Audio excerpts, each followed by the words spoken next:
That was a bad look to start the show off with a cough, but we are in here. We are in the building, starting at a slightly later start time than usual. But shout out to everybody in the building. Make sure you hit the like button, whether you're catching it live or catching it after it's uploaded. This is one that I've been meaning to get into for a little while. I'm going to be breaking down and analyzing a YouTuber that I never heard of. That I only found out about through my chat room where they were asking me what are my thoughts on FD Signifier. And I never heard of him. So I went and did a little research, found out that, okay, there's a lot of other people that's been talking about him in this space. And so I decided I'll finally go ahead and weigh in on this one. Yeah, I'll save my opinions. Until the show gets going. I'll save my opinion till the show gets going. But shout out to everybody in the building. Do appreciate each and every one of you in here. So let's strap on in. Let's get ready to go. Let's get it.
Peace, folks.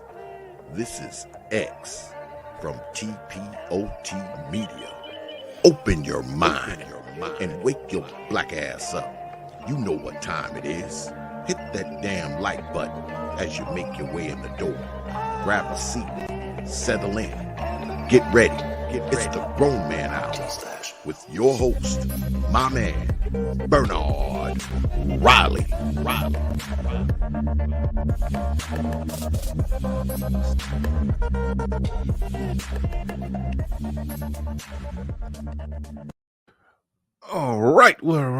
All right. What's going on, good people? I'm glad y'all are back in the building. See, we are joined by how many we got in here early on, starting it off, 33 people in the building. Make sure y'all hit the like button. That lets people know that y'all are in the building. Shout out to the early bird squad. I see we're not very comment heavy. Only 4 people dropped a comment so far, so I'll get right through this real fast. Trinity Cooch, that's what I'm calling you, Trinity Cooch. That's what I'm calling you. He said, this is going to be good. Shout out to you. Just Being Jazzy Podcast Clips and Crafty Ideas says, morning. Long Tongue Sung says, peace BR in red. Scorpio, I got through the early bird squad real fast. There's only 4 people dropped a comment right now, but I do appreciate Deanie in the building. I do appreciate everybody who drops a comment early on. Let me know that you're in here, that you're in the building. Do appreciate everybody who dropped those early comments. Do I give y'all those early shout outs? Do appreciate each and every one of you. People are gradually filing on in here right now. 45 people in the building. Yesterday's show was one of my favorite. Like I said on last show, the original plan was to bring on the brother Jonathan, who lives in Brazil. The original plan was to bring him on from the start. Hold up. Joe Breezy says YouTube messing with the viewing numbers and chats. They're doing the same thing to Minister Jack. Man, I don't know if it's the algorithm that does it, or I don't know if this thing just fluctuates. I mean, right now, 5 minutes in, 56 people ain't really that bad. I normally slow crawl to 100, within the first 10 minutes, and then slow crawl to 200 within the first 30 minutes. And then if I'm going to have a good show, it's at about 300 by the hour mark. And then it could very well go to 4 or 5, depending on how good of a show it's going to be. So I don't know if this is YouTube messing with the numbers. It could be a number of things. So I don't go that far. Or maybe just the regular degulars didn't come in and drop a comment, so I don't go that far. I just roll with the punches when it comes to this. I roll with the punches when it comes to this thing, sometimes, there are people that are shadow banned. Hood Servative is somebody who I'm subscribed to and I bang the bell, but I never get his notifications. That's when I say, and Game Changer was sort of in the same shape, but I just now started back getting Game Changer notifications, and coincidentally, his views have been going up once new YouTube starts sending out his notifications. So they do weird things with notifications, but I think they do pretty good with me if I sending people notifications. I normally get decent numbers, but it fluctuates. I have low points, I have high points, but I ain't tripping. I ain't tripping. I'm gonna roll with the punches. But Christian Hutchinson in the building with a perfect time to drop an announcement right now as we get things started. It says, hang out with Bernard Riley and a few fellow Black Manosphere bros at Barcade in Detroit for games, drinks, September 19th, 8 p.m. to 11 p.m. No cover charge or fees. More info here at Eventbrite. Make sure you go and click down on that link that Christian Hutchinson just put in the chat room if you're in the Detroit area and you want to come hang out. Come on and hang out. That's where we're going to be at. Something that we're loosely calling Black Manosphere Meetup Detroit is just a go get together, little gathering for Black Manosphere content creators and subscribers. Get together, meet up, hang out, chit chat, have some drinks, network. And that's it. That's all we're doing. Not doing it up real big, but it's a good networking opportunity, meeting a lot of the people in person. Something that we plan on doing once a month. So yeah, should be a good experience. So shout out to Christian Hutchinson. He's the one who was the brainchild, the idea for putting that together. So I do appreciate his forethought and insight in rounding up something like that monthly. And so you see right now as we speak, 82 people have made it in. So make sure y'all hit the like button. Make sure that y'all hit the like button. Do appreciate each and every one of you. But like I was trying to say, yesterday's show was a great show, at least to me. For me, yesterday's show is what my show is all about. Yesterday's show is an example of what my show is all about. I love bringing in different perspectives. Some people thought that the Brazilian brothers just pulled up on us. No, I reached out to one of them and we had a little time zone mishap. But he eventually showed up later in the show, and we had the show that I was looking for, where he was giving us information on the ground about how it's really laying with Brazilian women on the ground from his perspective. And it was interesting because we got to see how the American man's perspective of Brazilian women is different from the Brazilian man's perspective of them on the ground. Now and we were trying to parse this out, but it got a little intense as it tends to do. It got a little intense, but we were trying to parse out, I remember we were talking about this, and I'll just draw a parallel here. When we he says BR, you need PhDs to tackle this because feminist defense signifier. Oh, that's what the FD stands for. Not good one. Feminist defense signifier is claiming to be coming from an educated background. I do believe the PhDs have responded. I know BGS responded, so I don't need them to tackle it over here. They tackled it over there. I can give my little take over here. I would love to someday have Dr. Tiasan Johnson on the show, but I don't I don't know if he left me on red on purpose, but I have reached out to him before. But I would love to have Dr. Tiasan Johnson on the show. But no, they definitely do their thing, and I'm sure I didn't watch a whole lot of people's content on this, but I'm sure I know BGS responded to it. And I know BGS I'm pretty confident BGS did a stellar job. I didn't really watch anybody else's response to it. But getting back into what I was saying, giving a pre-ramble of the last show. It was a decent discussion. It was a solid discussion that got a little intense and a little all over the place, but it was a solid discussion over how Brazilian women treat Brazilian men versus how they're treating American Black men. And it reminded me of a conversation that we were having about, when Black men in this space start talking about women of other races, American women of other races, and we're saying, oh, these women are better. In a way, we're talking about the same women that the white manosphere is complaining about. If we're saying American white women are better, well, those same women that a lot of men sound like they're simping for are the same women that this other group of men are complaining about. Now, is it a situation of, yeah, they're complaining about that, but I wish I had their problems. It's like somebody who's doing better in life, or somebody who, let's just say somebody who got a job making $250,000. Oh, but you don't understand the taxes. And when you get into this tax bracket, then you have to worry about this and you have to worry about that. And you have to worry about that. Okay. Somebody who's in poverty is like, I wish I had those problems.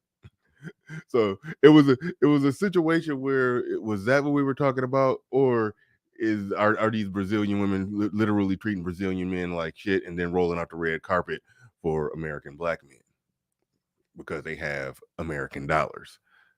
And that is that is an interesting concept, and that's one that that the likes of Pablo and some others didn't run away from.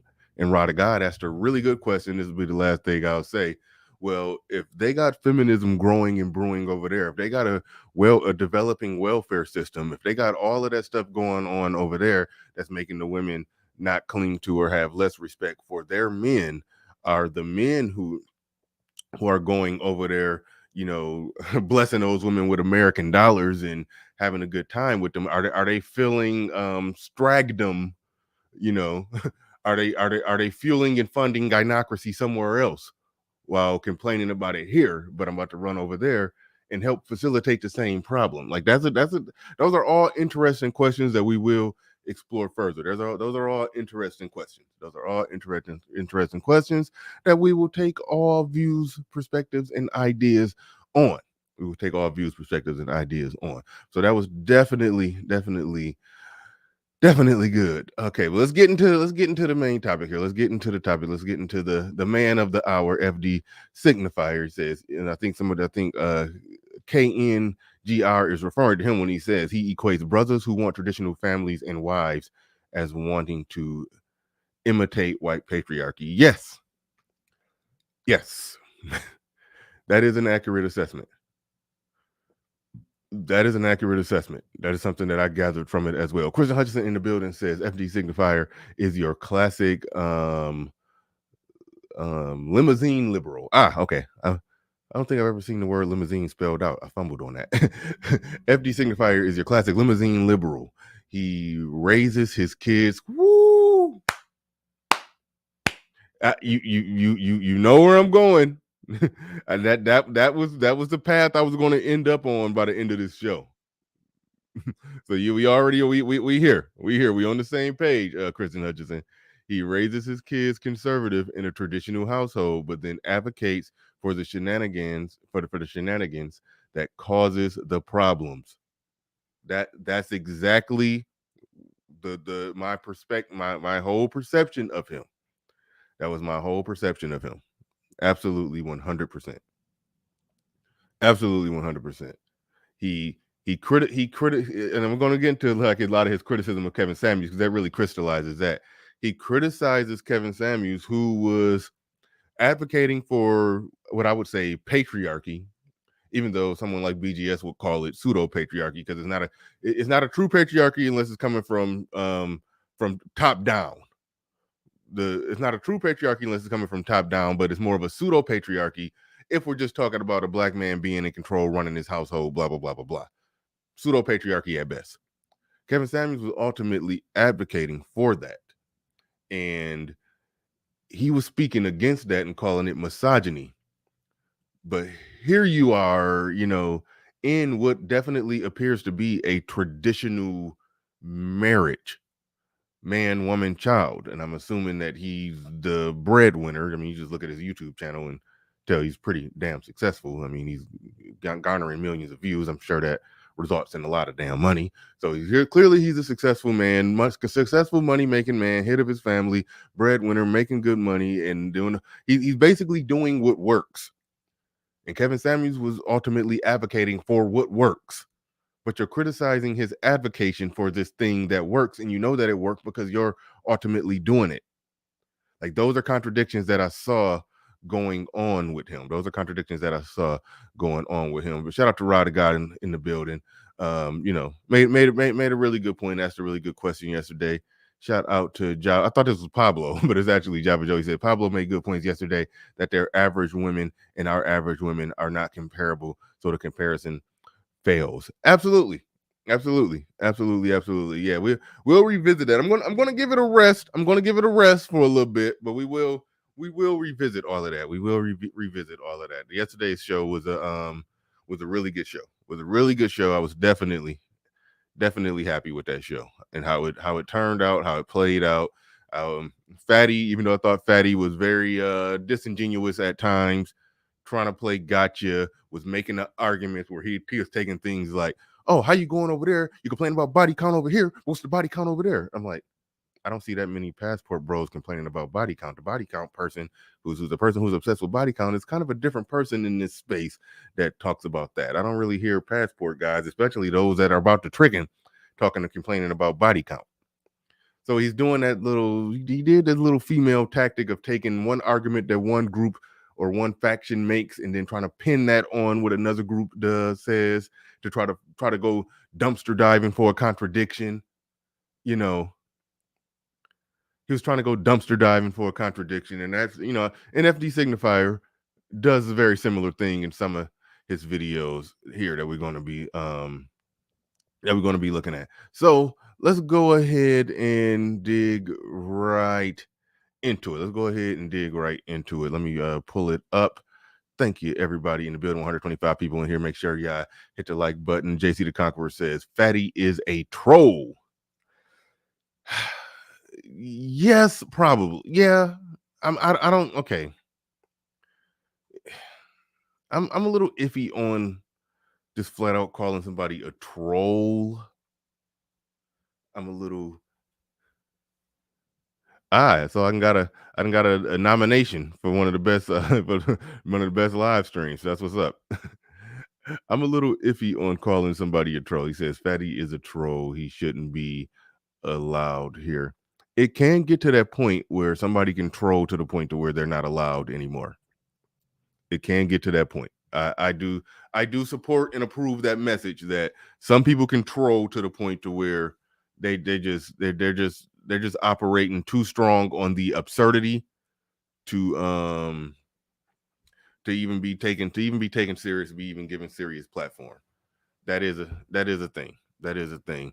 I've had that was my first interaction with him, so I don't know for a fact if I can go there yet, but I keep a heavy eye on stuff like that now, because some trolls can lead movements that could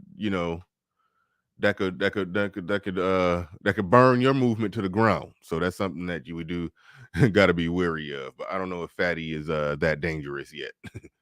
But he tries to be a witty contrarian. Yeah, I don't know if that's that big of a deal yet. I'll keep an eye on it. But so as of right now, Fatty is definitely welcome back. I do love the pushback. JC the Conqueror says him and Angry Man goes at it all the time. He trolls Angry Man. Yeah, I do believe that's the case.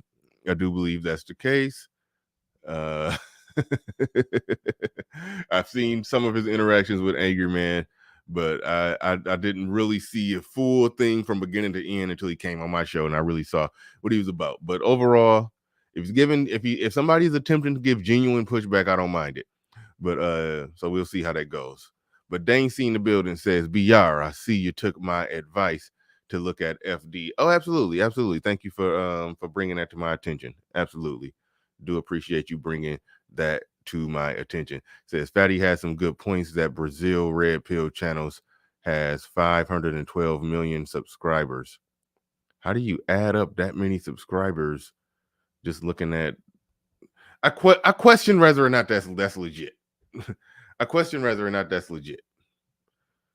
Like, I can't even add up how many subscribers the Manosphere has if you add up all the subscribers that subscribe to Manosphere channels, and then get into the politics of who's really Manosphere and who really isn't. So I don't know how you come up with that number.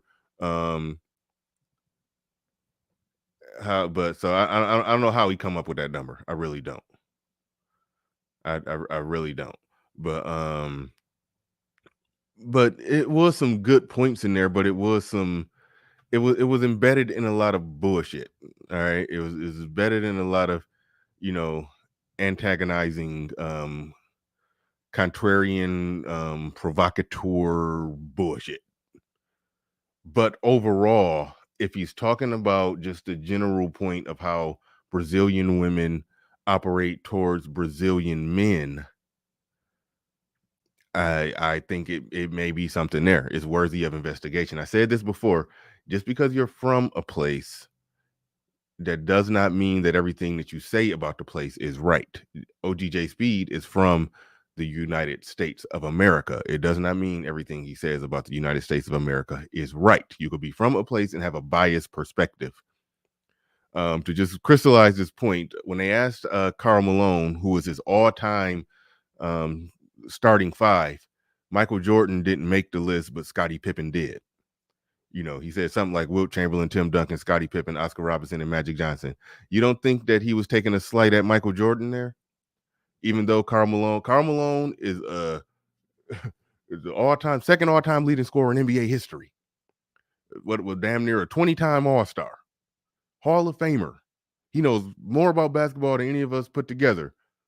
But he made that big of an error. How did he do that? Why? Because even though he knows basketball inside and out, he still has a biased perspective.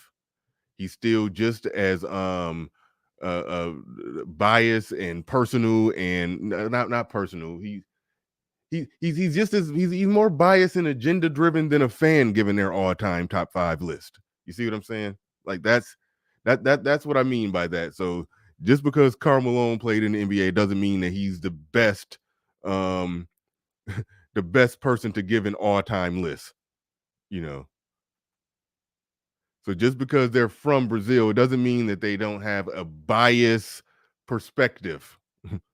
It doesn't mean they don't have a biased, agenda-driven perspective.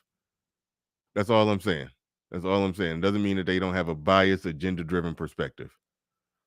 So that's the simple point that I made. And I'm about to get into this, but Hoop Jargon says Isaiah Thomas has the same bias on Jordan. LOL. Yeah. Just listen to them talk, man. Just listen to them talk.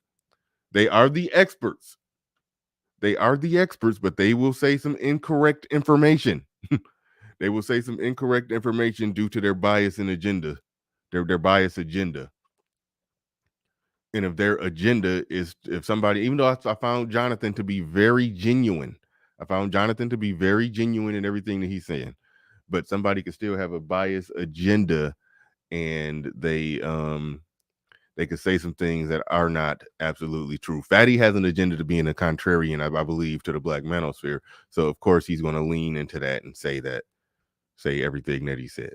But some things that he says is true. Good trolls know how to smuggle in the truth into their trolling. I'll just say that, and I'll leave it there. But let's get into the main topic. Let's dive into it. 171 people in the building. Make sure y'all hit the like button. Let's get ready to go. Let's get it.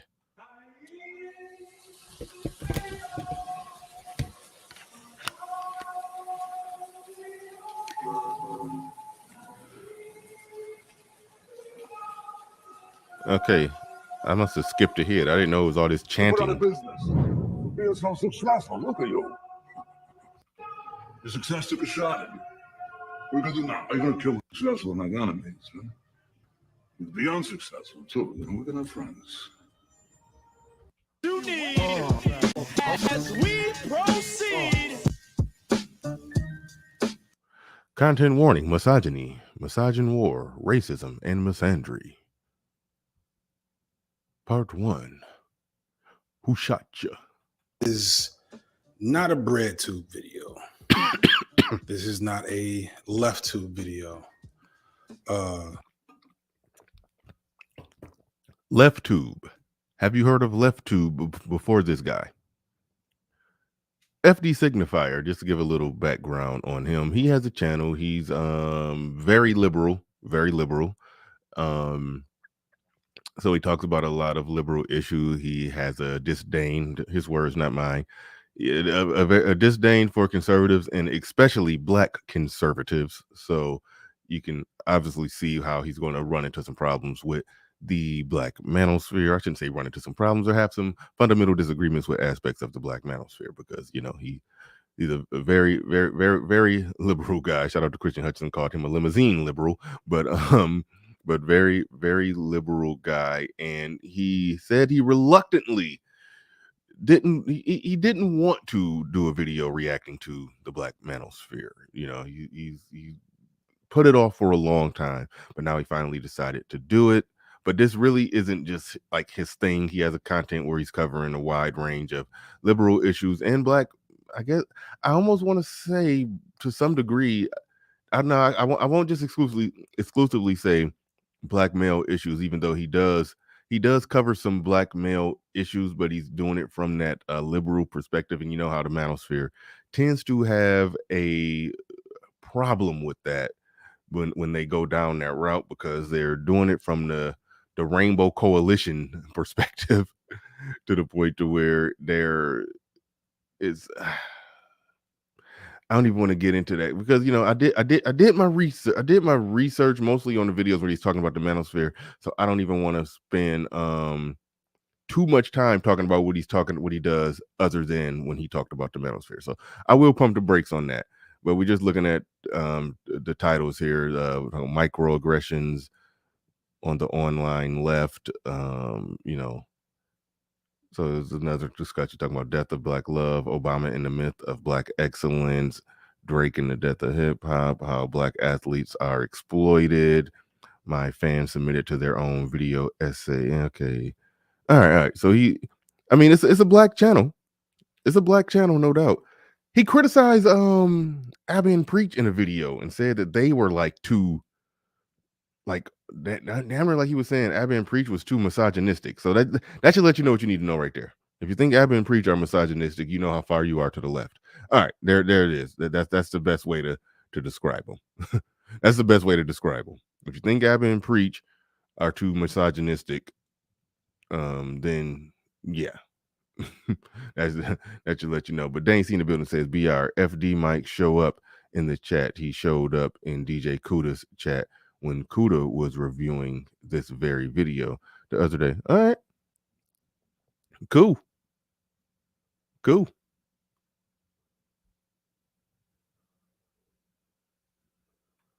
Yes, he does. He refers to himself. He refers to himself as a feminist. So yeah. Yep. All right. 200 people in the building. Hit the like button. Let's go. This is drama and mess to an extent. I don't know. When I first started writing this, it was actually a lot meaner and more mean-spirited, and I'm happy that once I got that out of my system, I was able to kind of come back to talk about this issue with more nuance and empathy and complexity, things that I believe in and that I'm known for, that I'm happy I am here to give. But I'll definitely give him that. He does cover things in a very nuanced, I would say damn near overly nuanced way sometimes. He digs deep in describing and going into the nature and the causes of things and blah blah blah blah blah. He does talk about the black manosphere he talk about the black manosphere being wrong about things in a matter-of-fact kind of way, almost like he's not even trying to debunk it. It's like, they're wrong, they're obviously wrong, we all know that they're wrong, I'm just going to give context of how they arrived at I'm just giving context and layers as to how they got where they are now. You know, that's sort of how he does it. It's almost like they're wrong in a matter-of-factly kind of way. It's like, I'm not even going to fully explain the depth of why I think they're wrong. They're just obviously wrong. It's like this, he does it in that way, so he just goes into the layers and the details of how we think we arrived at this wrong conclusion. That's sort of how he does it. Maybe a little less this time around. This also won't be the like perfect takedown of the Black Manosphere that I think people want, because why? Do you need specific understandings or reasons to take down the Black Manosphere? Maybe on some level, sure, and I'll probably get into some of that stuff. But for the most part, as I looked into this world and researched it, the idea of battling with these folks seemed stupid and a waste of time and a waste of my energy, and really less important than examination of this space. And that's what this video is going to more be about, because now he's saying that because he goes on to say later in this video, or maybe it was in another video, that he has zero intention in engaging in a conversation or debate with anybody in this space. I have a sneaky suspicion, and I could be wrong, but I have a sneaky suspicion that I think he understands at some level that getting into the ring with and I say getting into the ring metaphorically, I don't think it will be a fight. I think it would just be a good, fruitful conversation, because the guy is intelligent. But getting into the ring with the likes of an Angry Man or a BGS, or Dr. Tiasan Johnson, I'm not convinced that I don't think he's necessarily as confident that it would go as well for him as he would like. So it probably will be a net loss for him, I think. I think that he's deduced that it will be a net loss for him, especially when you look at the size of his platform, and then you look at the size of, a Dr. Tiasan Johnson or Angry Man or BGS's platform.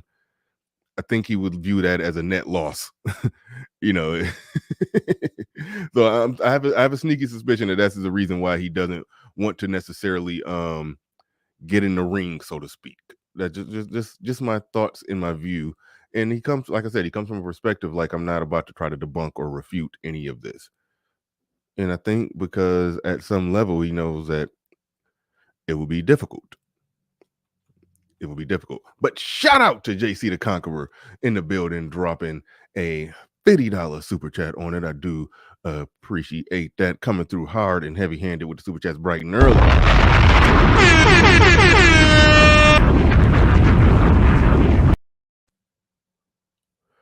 Also, we got to show some love to Java Joe in the building with the $5 super sticker. Appreciate that. And again to Dane C, Ride of God.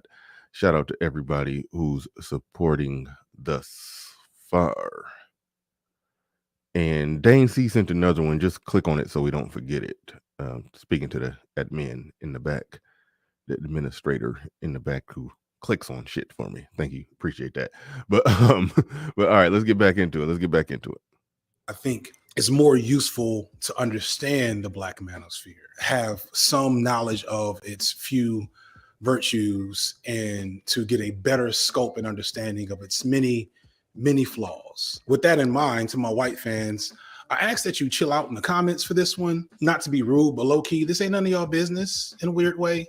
That's one of the reasons why I never wanted to make this video. I don't mind taking a hit on views or the algorithm or whatever. This just feels like a weird topic area to broadcast as widely as my channel now broadcasts, because this is going to be a very insular kind of in-house conversation, and you probably be missing a lot of context for it. Hell, a lot of Black folks, if you're under 25, will miss a lot of the context. So it is what it is. To my folks that usually stream or react to videos of mine, I ask that you leave this one off the menu, please and thank you. So many of you know that I released 3 hours worth of anti-manosphere content in the last couple of months, along with supplemental type stuff on my side channel. But only maybe about 15 minutes of this was specifically about the Black Manosphere. And this garnered maybe a dozen hours worth of response videos from various, mostly very small Black Manosphere channels. Most of these responses were overviews of the entire first video, which was really greatly not explicitly about the white manosphere, but about the force that wills it into existence. As such, there was a lot of nitpicking and a lot of completely agreeing, but acting like you don't agree with some of my points. Some classic misogyny, some homophobia, some transphobia. If a black woman would have kept her mouth shut back then, you would not be having World War I and World War II. And not much in terms of critique that made me feel compelled to really respond.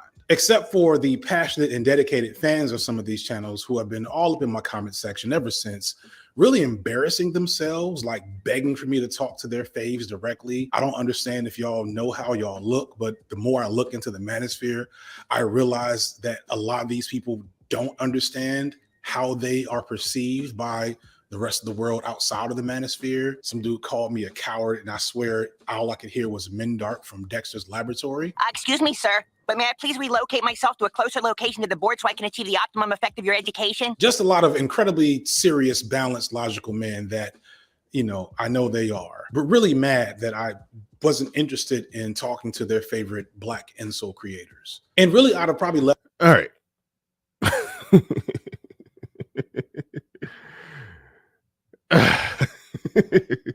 Okay. Here's the deal with that. You can expect a chat room or comment section or just people who listen to one person, if they hear you directly or indirectly challenging the views of a content creator that they like, obviously the fans, the chat room, the commenters, they're going to say, hey, you should talk to him. I mean, that's the natural progression.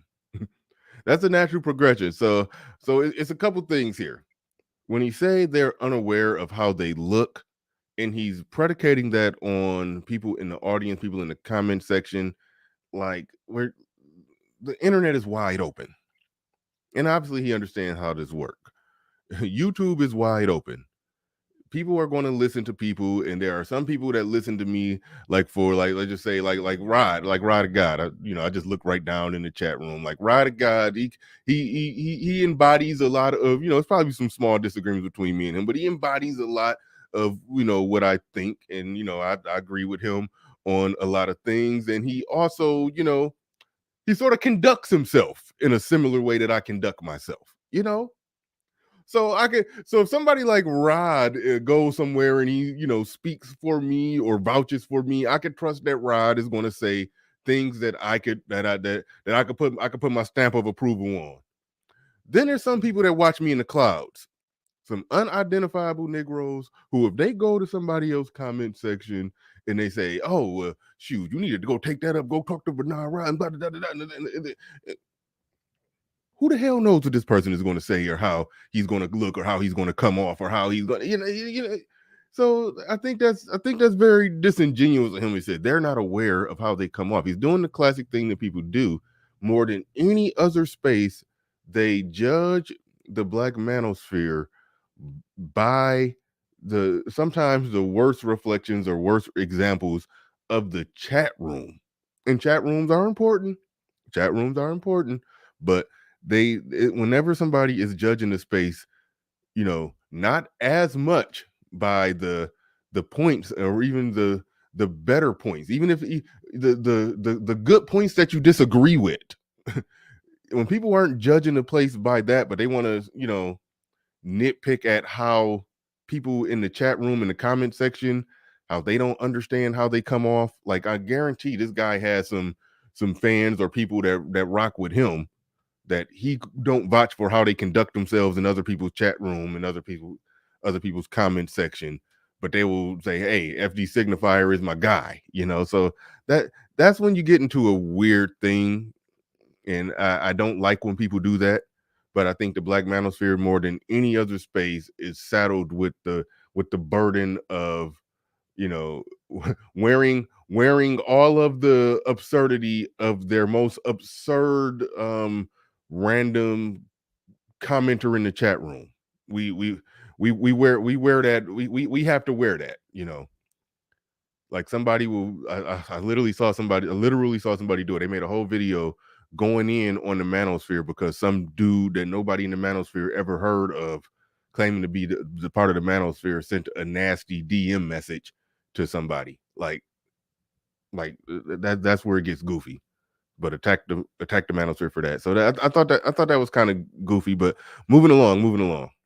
Left it at that, if not for one point made in a piece, a 4-hour long piece from two men whom I seem to share a decent amount of fan overlap with, making this particular point. When I tell you I have hardcore Trump voting conservative, I got hardcore, black revolutionary. I got. If for those of you that don't know, that's Tia Sign. Well, I mean, you probably could tell from this logo that's blurred out that's Tia Sign. This I'm pretty sure this is Dr. Tia Sign Johnson that he's playing right here. Brothers who are liberal. I got brothers who are apolitical. I got brothers who are Hebrew Israelites. Hold on, I'm trying to point. When I tell you in a piece, this is important. I want to make sure I understand this point. 4-hour long piece from two men whom I seem to share a decent amount of fan overlap with, making this particular point. When I tell you I have hardcore Trump voting conservative, I got hardcore, black revolutionary. I got brothers who are liberal.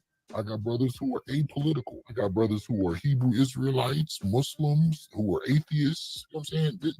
There's the one common factor that these men have. I wonder what he's going to say. They're all connected together for what? That they're concerned about the quality of life for black men and boys, and they're interested in being able to understand and articulate what we experience. Concerned for black men and boys. Wow, that is not what I was expecting from this space, a space that spends so much time and energy complaining about black women. Concerned for black men and boys seems like a valiant reason to do anything. It's the reason why I do a lot of my content. So surely we have a lot more in common, right? There is no leap of faith of starting OnlyFans. I'm sorry, bro. We have to culturally and especially genetically re-engineer black women, you guys. The only way we can do this is with non-black women and socially conservative black men. We can't get together. When they go be a concubine to the 4 guys.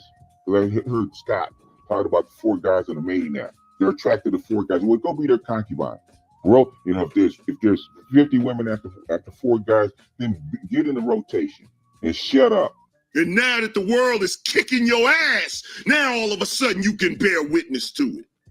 You fucking disgust me. I said it before in my stream and I will say it again. We don't want submission. We want worship. Ugh. We'll come back to that. That said, all right. Now, obviously, Rod caught it already, says disingenuous at best.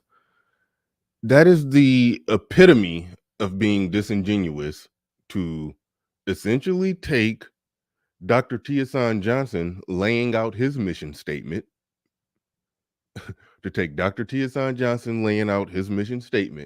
and how most of the men who come to his channel, who watch his channel, who participate and are involved and donate and contribute and do everything, to support him.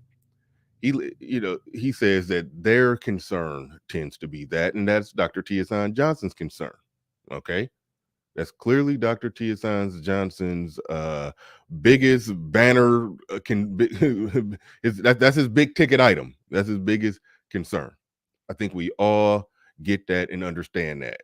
To try to minimize that by going to other people's channel, and one of the other channels was Fresh and Fucking Fit, or somebody doing a reaction video to Fresh and Fit, and then to try to do that and try to say that, oh, well, they're not concerned about that. No, you took one channel with one person whose focus is that black masculine studies and everything. That's what the literal concern of that is. Like that's what that is. There's no way around that.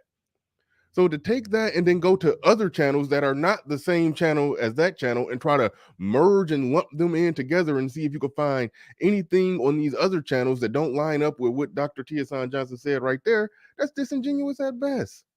That's obviously disingenuous at best. Or as Rod is saying, it's pathetic. It's a very pathetic thing to do. Very pathetic thing to do. And like it's a lot of meat on the bone and things to try to poke and prod at and criticize. And he's going to get into a lot of it, but damn, like that was that was ridiculous. That was ridiculous. We can obviously see what's wrong with that. And this is a very early on in the video. This is very early on in the video. We're 5 minutes in, so you can see the stage that he's setting right there.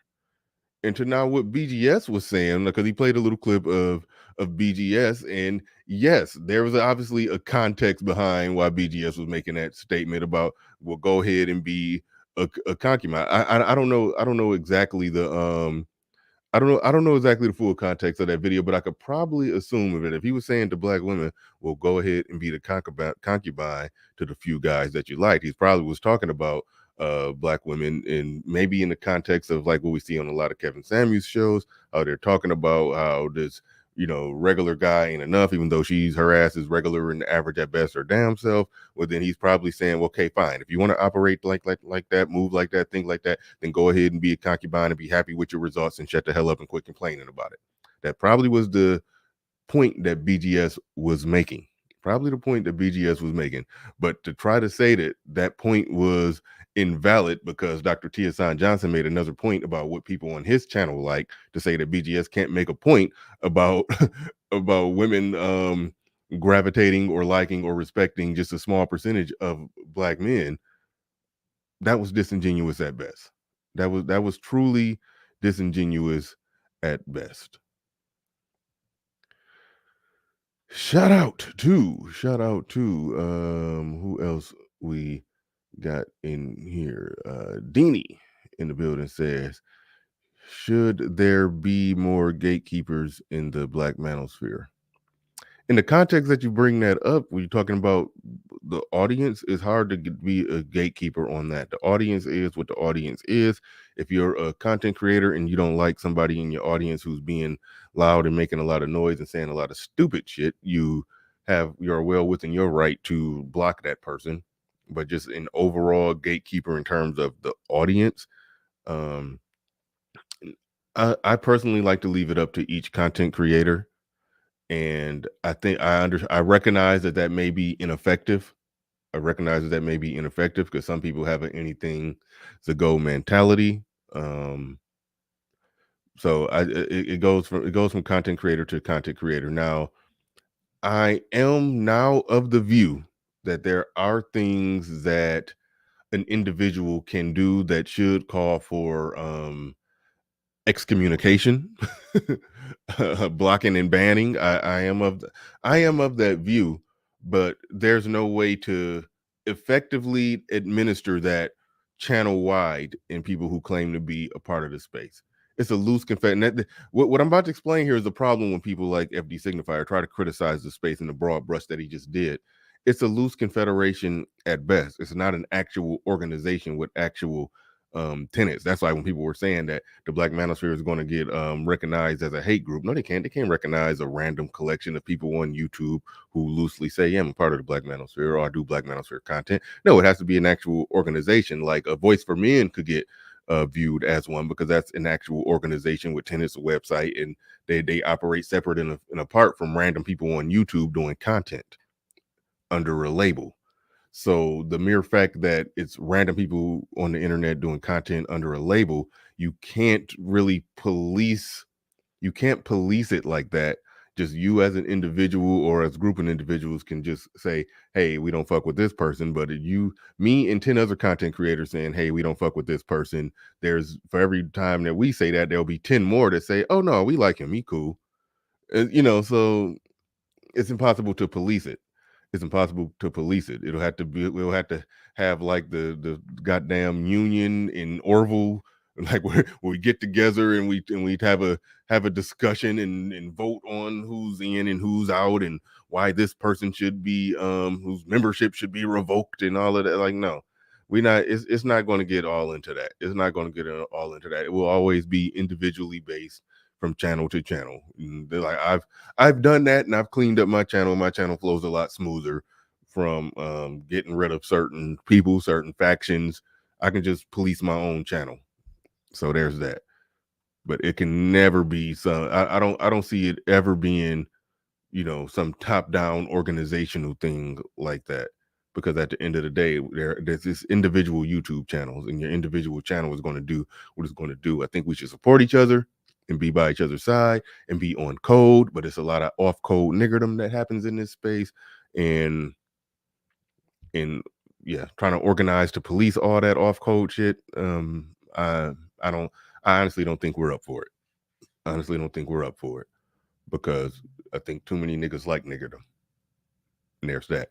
Deanie in the building, he says, all they do is talk about women. Sounds familiar. Oh yeah. Oh yeah. Oh, goddamn, JC the Conqueror. Shit. Dude, you gonna give me a heart attack, man. Quit sending all that damn money. You're gonna be broke. You're gonna be calling me trying to get help on your cell phone bill, man. You're sending too many super chats. Chill out. I'm just playing. But hey, JC the Conqueror is that dude right now. He's I think he about to knock KD out the box pretty soon. He trying to knock KD out the box. JC the Conqueror in the building. He says, let's be real, people have issue with us because the majority of us are conservative or center right. Yep, or right of center. That's what I call it. Well, anyway, people have an issue with Republican black men. Absolutely. Absolutely. But JC the Conqueror with the $100 super chat, what we doing? We're trying to, no, we got to even take the time to have, we got to, we got to have Smokey count it out for us. 20, 40, 60, 80, 100, 120, 140. That's $100.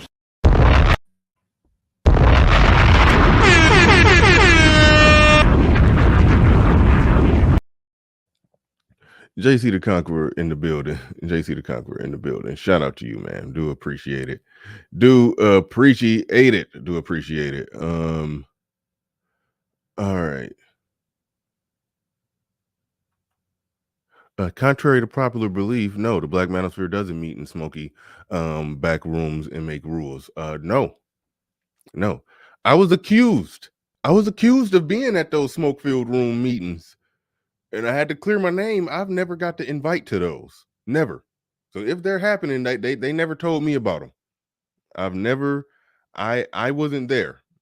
I wasn't there when rules are set. I do think it's a I ain't even about to get into that. I think there's a such thing as, you know, a few people getting together to probably brainstorm some things. I'm trying not to use the word conspire. I think that may be a thing. I don't get to those. I don't go to those meetings. I don't get invited to those meetings. You know, there's that. So if there's smoke-filled room meetings, I don't get invited to them. I'll just say that. Never have.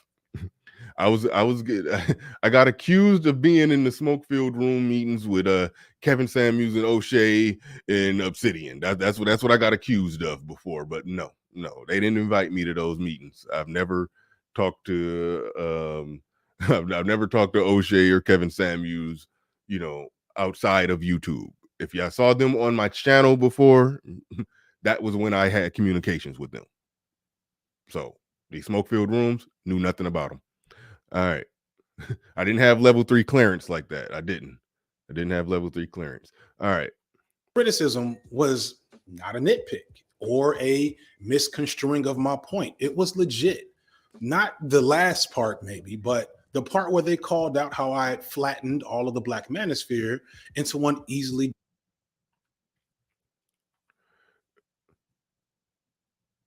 Deanie, you say, BR, you're constantly talking about behind the scenes, though. What do you mean?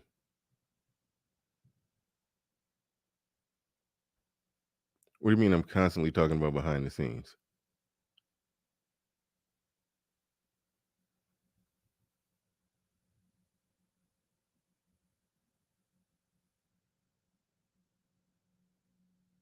And now I'm just being nosy. Reading with two people talking about. Okay. All right.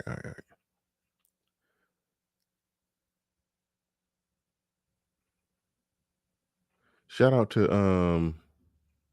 who the hell was that? All right, sorry. I got distracted reading some shit in the chat room. He says, I've actually never caught one of these live before. Hey, yo, is lit in here. That nigga? He says, love the energy. Hey, thank you. I appreciate that. Appreciate that. Appreciate that. Appreciate that. But all right, Dane C back in the building. He says, BR, I sent in earlier chat. I caught all of them, bruh. I caught all of them. Boom, boom. Did I not see that one? You said he showed up in CUDA. It says, BR, I see you took my advice. FD Signifier showed up in CUDA's stream and challenged him to do a standalone video on the divestors. Had all excuses saying their channels are too small. He showed up in CUDA's chat room and challenged CUDA to do a standalone video on divestors. That's a weird thing to just show up and challenge CUDA to do. Yeah, that's weird. I don't know how to make sense of that. I don't even know what you want me to say to that. I honestly don't know what you want me to do with that information. He showed up in CUDA channel telling CUDA to do a standalone video talking about divestors. I have no idea why he wanted to embolden CUDA to tackle that one. I mean, a lot of people in this space has talked about investors. Rod is saying no, CUDA challenged him. Said Bernard Riley reversed that. Okay, wait, hold on. Oh, okay, good on CUDA. Good on CUDA. Did I read that wrong? FDG showed up in CUDA's stream. CUDA challenged him. Okay, all right, cool. Got it. That makes sense. But he's talking about a lot of Black Manosphere channels that are pretty small. So yeah, I think that is an excuse and a cop out. I think he just doesn't want to properly peel that scab. I think he probably just doesn't want to peel that scab because he will look he'll look very Manosphere-ish going in on some Black women like that. So no, he's not going to do that. He says, but in all fairness, he has a divester segment in this video, and it's hilarious as fuck. Okay, cool. I'll take back what I said. I think I saw. You know what? I saw a part where he started talking about women, and it was like Melanie King in there. So I just skipped to the next segment. He started with Melanie King. He probably ended on divestors, but I just skipped to the next segment because I didn't really care what he, had to say about the women in this space because I don't really pay that much attention to the women in this space. So I thought he was only going to be talking about the women in this space. But when I was scrolling through, I think I saw I scrolled my finger across the screen and I do believe I saw Cynthia G and some other stuff. So, and I was like, okay. And I just wanted to get to what he was saying about the men. And so, but Archer, who watched it, says, but when he talks about the divested, what he does is blames all their actions on men. Okay, wow. All right. Wow.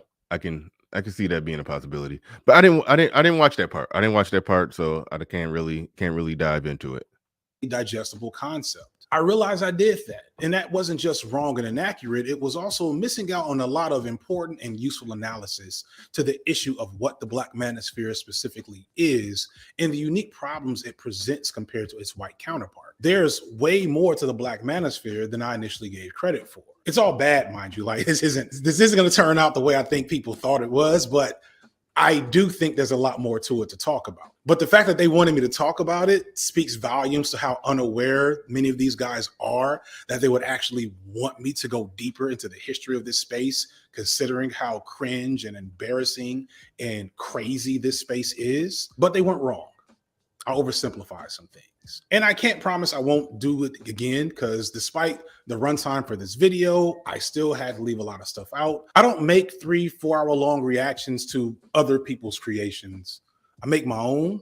I'm what you call entertaining. So for the sake of entertainment, I had to leave some details out. At times, I'm sure you guys will pause the video and fill in the gaps. But I'm going to do my best.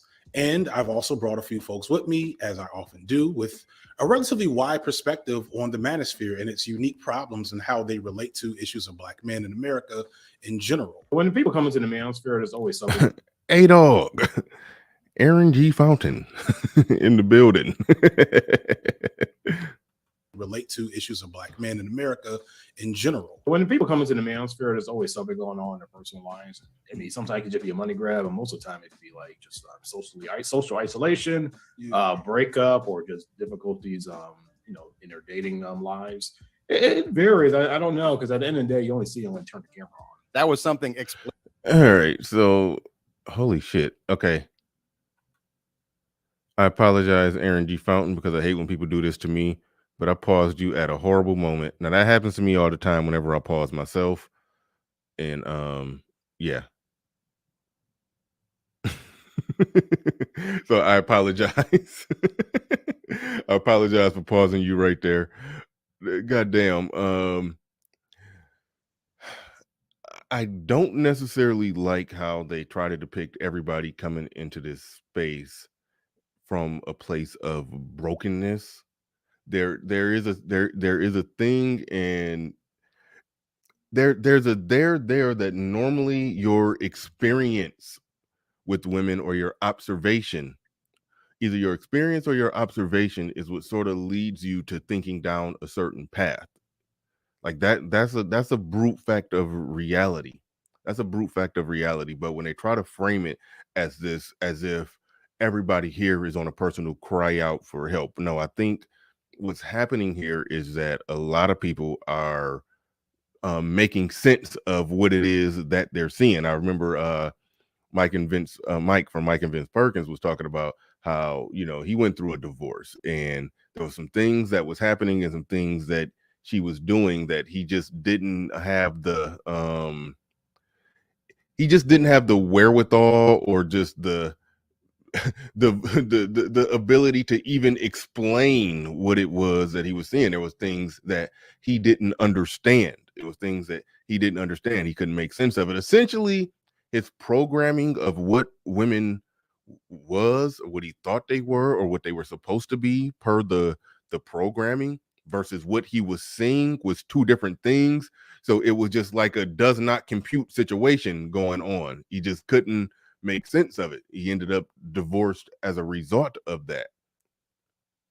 He says sometime later, being here, he was able to make better sense of it.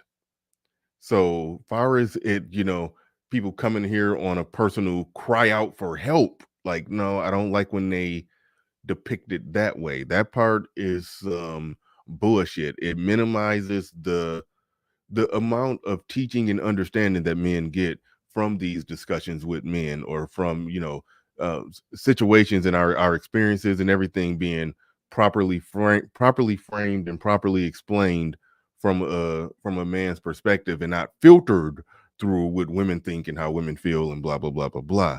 That is huge. That is huge, and you can't get around that.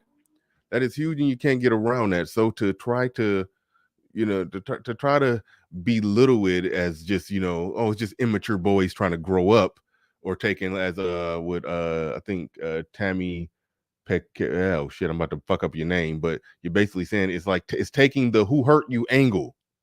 It's taking the who hurt you angle. And when I talk to most men, especially on my channel, we're not even talking from a position of hurt. We're talking from a position of understanding. We're talking from a position of understanding. Lord Love Smith in the building says FD Flying Monkey is a safe tool. FD Flying Monkey is a safe tool for the white liberals. That's it. That's all. He's not to be given much thought or attention. Yeah, you say that, but I do think that when people get to the point, he independently on his own, separate and apart from talking about the Black Manosphere, got to the point of nearly 400,000 subscribers that can drop videos and get millions of views. So when it's like that, it's worthy of a response. It's worthy of a response. But thank you for the super chat. Do appreciate that.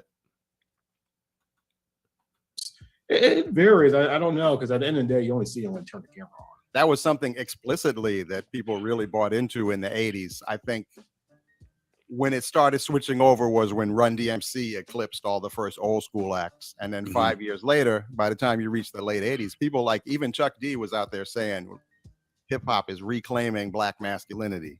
Like, we need to see strong men because that's been pushed out of the culture. And as a teenager at that time, I bought into all that talk. You know, I think when you're of a certain age, even if you are intellectually curious and trying to study and learn, I'm bobbing my head to the everyone music. around I'm not you- bobbing my head agreeing with what he's saying. You know, that music was in the background. I'm actually probably about to skip this because he's about to have just a bunch of random dudes talking that I don't really care to hear what they got to say.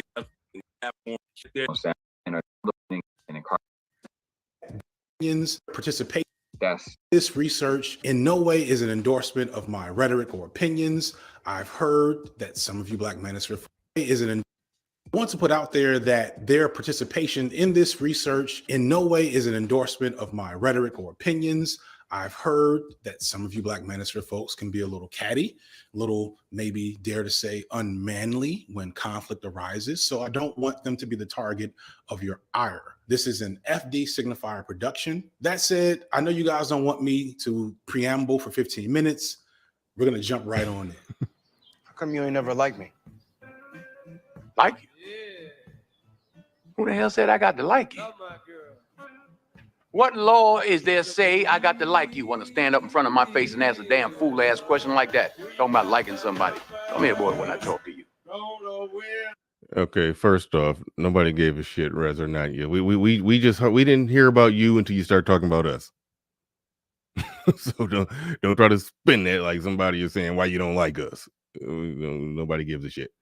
Nobody gave a shit. You made some videos, got a lot of views talking about the Black Manosphere, and put a lot of Black Manosphere content creators' names and content in your videos, and the Black Manosphere is responding to what you're saying. Had you not poked your head out and said anything, nobody would have said anything to you. So don't try to make it seem like we was in there. Why you don't like us? Like, shut the thing. Okay. On another note, I didn't. This is where Jay-Z's takeover. This was the original where it came from. Fool ass question like that. Talking about liking somebody. Come here, boy, when I talk to you. Right here. Take it over. Come on.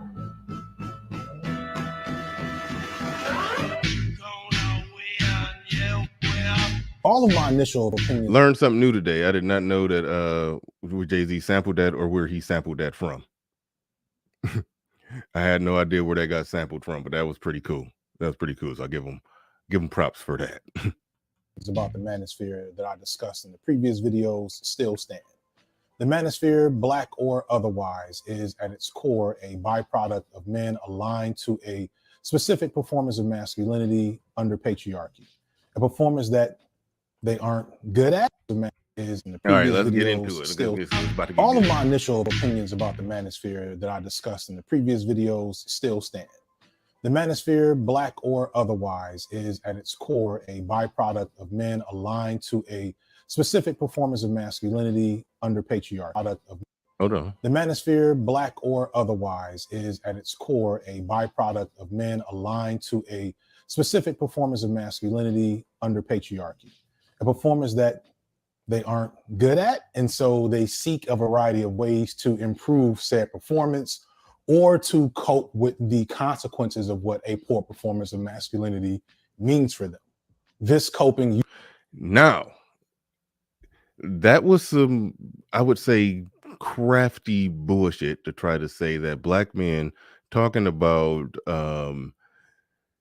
issues as it pertains to interactions and involvement or whatever with or the social dynamics between black men and women, or even talking, he even lumped the white manosphere in it and said that their performance of masculine, they're talking about a type of masculine performance that they're not good at it, and that's why they're essentially having, you know, whatever problems that they're having with women. Is if somebody, a man, is almost as if he's saying a man who has no critique of women and or the social structure in this modern time, that is a man who's performing masculinity well. However, that could also be It could be a man who, shout out to Hoodservative when he brought this question up when I don't know who he was talking to, Alan Obi or somebody. He said, why are you suggesting that black men submit to women? The person who has no problem with anything could very well be the person who has basically submitted to everything. It doesn't mean that his masculine performance is better. It could mean that he bent the knee and bowed down and is is just doing a nonchalant, complaint-free life. Doesn't mean his masculine performance is better. So that, again, you're gonna find the slips and subtle jabs and sometimes ill-advised punches being thrown. Because that's basically saying that a truly masculine man has no critique or complaint about women. A truly masculine man has no critique or complaint about the system, whether we're talking about the divorce laws or as we're talking about the child custody laws. Regardless of what we're talking about, that a man who's doing manhood properly sees no problem with whatever it is. That sounds like a man who's going to capitulate to whatever happens. And seeing as he's a man who supports all that's liberal, a black man who supports everything, all that's liberal, with little to no pushback on anything, is a capitulated male who's in no position to try to question the masculinity of those who push back. Masculine men have pushed back for years. Masculine men have always pushed back. Doesn't mean that they're not performing masculinity properly. Somebody could be successful, somebody could be rich, somebody could be on top, somebody could be doing well, but they can see the problem on the ground. Somebody can see the problem on the ground with how the results for the majority of men are going to play out, especially when they end up in family court, and then they could see that and realize that that is a problem. They could see that and realize that that is a problem, and they could speak against that problem. Speaking against that problem on public platforms, raising your voice, I'm not trying to compare us to Malcolm X, but I mean, hell, Malcolm X and Martin Luther King did a lot of goddamn talking, and they stirred the pot of a culture and changed the culture. So speaking up against something that you see as a problem, that does not mean you're not performing masculinity properly. Like, that's some bullshit. Kristen Hutchinson in the building says, so is masculine to complain about all things bad in society to be white people's fault? That's a good point there. That's how you flip that on the person who's liberal who complains about white supremacy. Are they not doing masculinity properly? Are they not being properly masculine because they have all these complaints about everything? They're even complaining about white people's microaggressions, the white gaze, and how is not white gaze as in gay people, but no, they literally say the gaze, like white people gazing upon them, like they need a black safe space in colleges so they don't have to deal with the gaze of white people, like that, like is so that's one brand of it. That's one end of it where they end up on some extremely weak shit. Most of us here, we reject that weak shit. But let's carry it on. Yeah, get them likes up. Counselor Murray in the building. Says, what the hell? Shout out to Counselor Murray. Just came by, dropped a what the hell on it. Shout out to you. Appreciate that. Usually comes in the form of vilifying, demonizing, or just generally blaming women and form improve said performance or to cope with the consequences of what a poor performance of masculinity means for them. This coping usually... I just can't get over that. I'd hate to even circle back to it. It's almost like he said, if a man goes through a divorce and he wants to come online and talk about, those processes when going through a divorce, the process of meeting with the arbitrator, who's in most cases a woman, who's a female government employee, who's going to be on the side of the woman, who's going to sit there across from that table and ask a bunch of questions back and forth between you and your soon to be ex-wife, and going to write down everything that y'all saying, going to write up a report and send it to the judge, and the report is going to be biased and slanted in the favor of the woman, and then the judge is going to be lazy, and he's not going to want to decide who the kids should go with, and make that, you know, executive decision on who the kids should go with. He's going to accept, my lawyer even told me this, is like 95% of the time he's going to accept the recommendation of the court ordered official that sat there and listened to y'all, and that person is a woman with a biased, slanted view and opinion, and that judge, who's a man, who's the leader of the patriarchy, is just going to side with the woman, and then you're going to lose your kids in that way. If a man goes through that process and loses his kids, and he's wants to talk about that, he wants to educate other men on the things that he did wrong, the things he could have did different, how he hired the wrong lawyer, how he didn't file this, how he didn't do that, and how it's slanted against you, and how you probably should avoid staying out of that system altogether. He's basically saying your inability to properly nigga dance your way through that situation, you're not doing masculinity properly. You're failing at masculinity. It's like bullshit, man. It's like, god damn.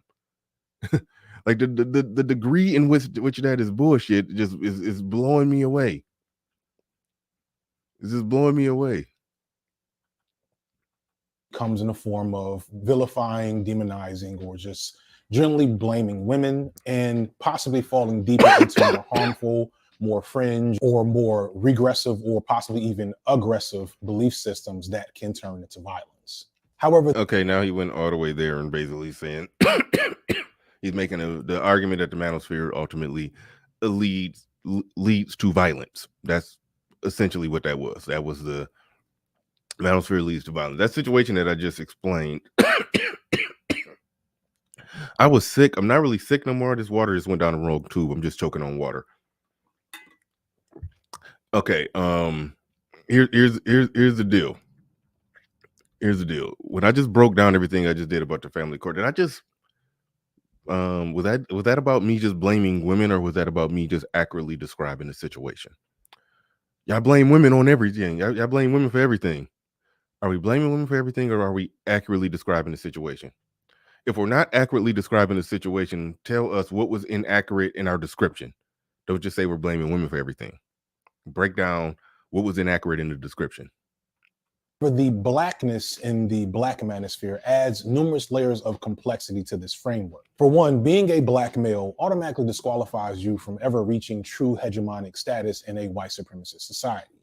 As I said before, even the most successful, traditionally masculine, educated, moneyed, good-looking black men will be routinely subjugated to racial indignity and submission under a white supremacist hierarchy on the basis of being black alone, let alone any. I disagree with that. And there are some people within the black manosphere who disagree. I mean, who agree with that statement. There are some people within the black manosphere who agree with that statement. I personally disagree with that. The problem is that he said you will be routinely let me make sure I get it exactly right. The most successful, traditionally masculine, educated, moneyed, good-looking black men will be routinely subjugated to racial indignity and submission under a white supremacist hierarchy. Okay. I wanted to make sure I got that word subjugated right. So you will be routinely subjugated to some type of racial harm or indignity. No. That's something that a lot of aspects of the manosphere, black manosphere, reject the idea that we are routinely subjugated to some racial indignity. There are situations and things, and he's going to cite some case studies or some situations and things that happen. And yeah, racism exists. People prejudge, but I reject the premise that I reject the premise that a black man can't fully be a man in this country. I reject the premise of that. I understand that a lot of black women view it that way. But no, I think if you're a man and you are running your own goddamn life, whatever, when they talk about what we're subjugated under, it essentially comes down to the rule of the government of the country that we're citizens of, which means that a white person in the same socioeconomic class is subjugated in the same way. but I don't consider having a functioning government in a free country. That's not subjugation. So that's why I don't go down that route. I know some people do. I don't. But he's going down that route of basically saying that we're here due to our laments, cries, and complaints about being dominated, conquered. So I mean, basically Cynthia G in it right now about being dominated, conquered, oppressed men, and we're crying out, and then we're lashing out at women because of what we're lashing out at our women because of what our oppressor is doing to us. And the black people in the manosphere who drive that point home hard and heavy about white supremacy and all of that. Yeah, I think they do walk into that punch that he's throwing. I think you do walk right into that punch that he's throwing if you say that white supremacy is the biggest issue. And then if that's the case, then you shouldn't have as much heat, steam, and smoke for the women if you acknowledge that there's the bigger oppressor that's oppressing you and her, and that's why y'all are having problems. So that some of them do walk into that punch that he's throwing or that he's about to throw.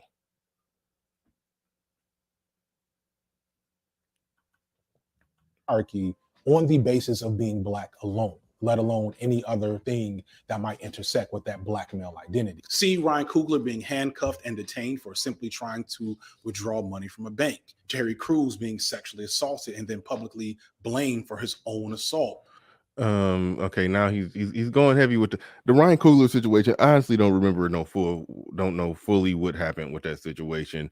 Terry Crews, he was just at a party and some dude horse playing, bullshitting around and grabbed his junk.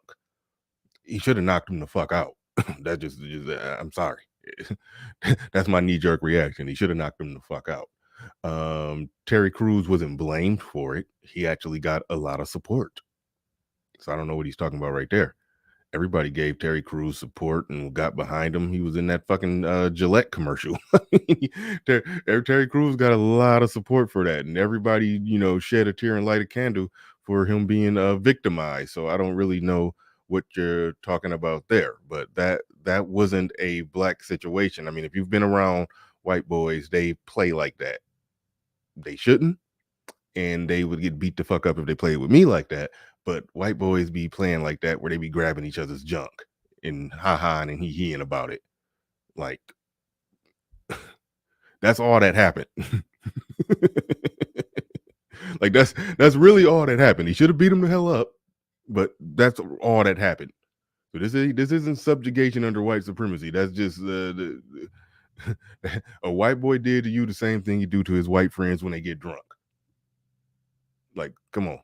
But that's that call everything subjugation and oppression shit.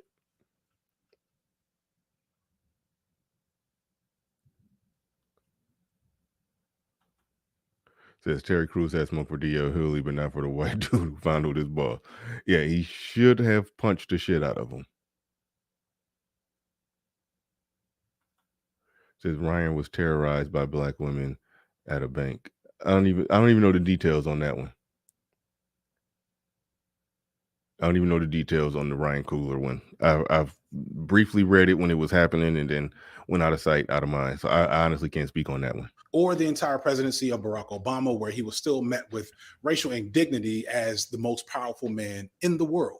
Regardless of a black man's status and behavior, he will never be a... Okay. I didn't even try to go there. I mean, yeah, they said a lot of racial shit about Barack Obama, but they also were Republicans first criticizing the Democratic president and hitting him with every stick they possibly could, just like Democrats hit Trump with every stick they possibly could. Like that's part of the game. That's part of the game. Yes, was a lot of racism exposed and put on display, but the fact that Barack was elected twice sort of debunks part of the narrative that you're selling. It just is what it is. Real men under white supremacy. However, that doesn't stop a lot of us from trying. Best case scenario, we redefine masculinity and manhood to fit our reality and our needs or the needs of our communities. But it's probably a lot more common that many Black men fall into scripts about masculinity that we've been fed by our elders or media or society as a whole. And this leads to a lot of conflict in our own experiences with the world around us and with Black women who also greatly desire a performance of us that is similar to white patriarchy. And this is where much of this conflict, many Black men fall into scripts about masculinity that we've been fed by our elders or media or society as a whole. And this leads to a lot of conflict in our own experiences with the world around us and with Black women who also greatly desire a performance of us that is similar to white patriarchy. And this is where much of this Now, what the Black Manosphere has unearthed about that is that a lot of the times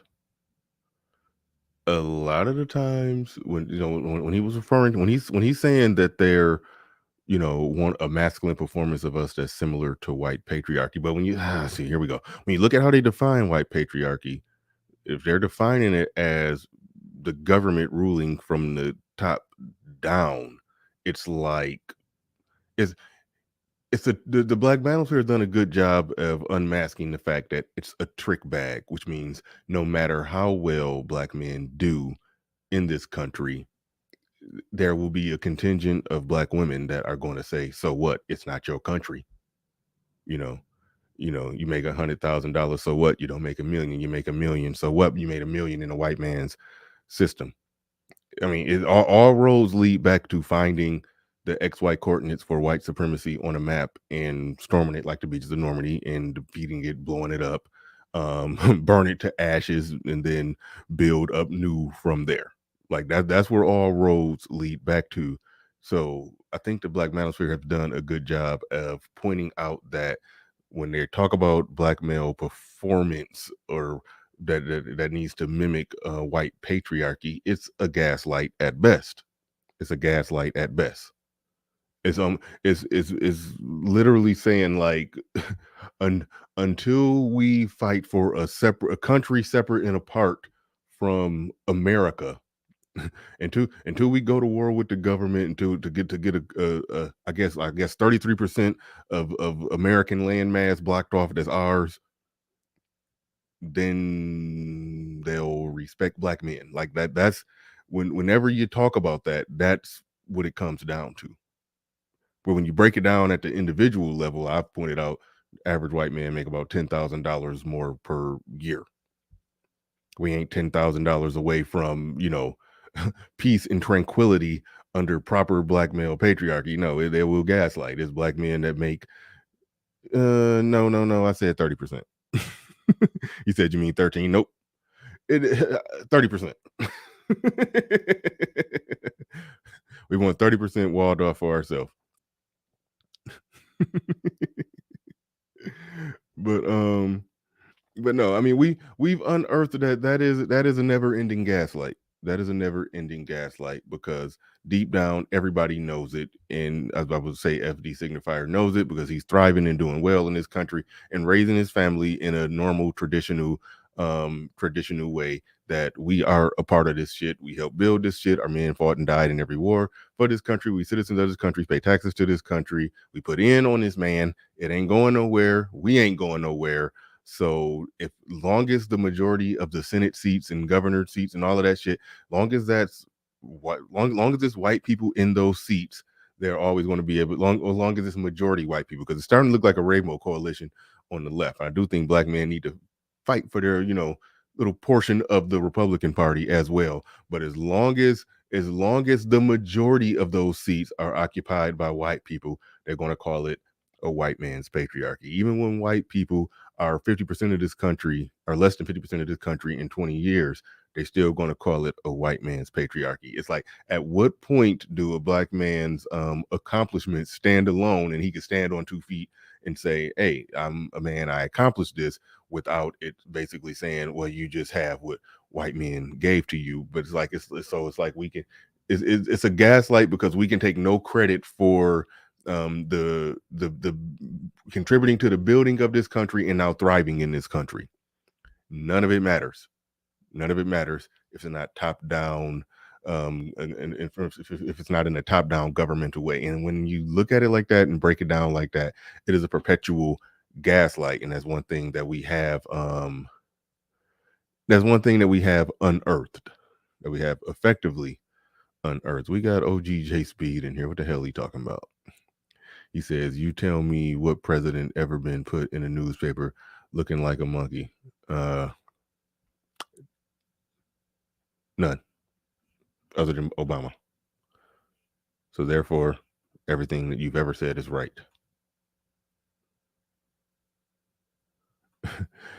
Nick Taylor says, "J Speed, to answer the question is, oh yeah, George W. Bush. Good point. he was made to look like a monkey a lot of times. He was portrayed as a monkey in plenty of cartoons and publications. I can send, yeah, he says, I can't send me the link, Ninja, because I don't have a, oh shit, I didn't know you didn't have a wrench. You got one now."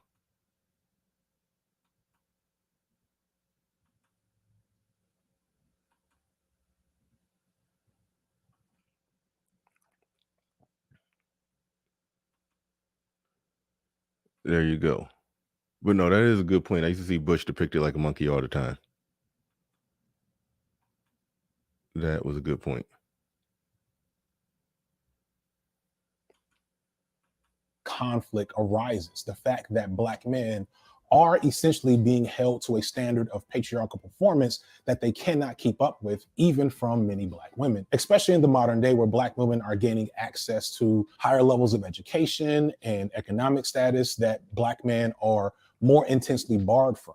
When you combine, and one thing that I've pointed out here, Black women education, look at white women education, the amount of percentage points that they're more educated than white men are very close to the same amount of percentage points that Black women are more educated than Black men, and the same with Hispanic and Latino women compared to Hispanic and Latino men. Women make up the majority of the college campus. Women are more educated than men. They keep using that as a thing to try to downgrade and denigrate. I mean, all women are more educated than their men, but only black women are the only women that wave their dicks in their man's face about it. And then when black male liberal feminists talk, they kind of wave the dick in the face about it as well.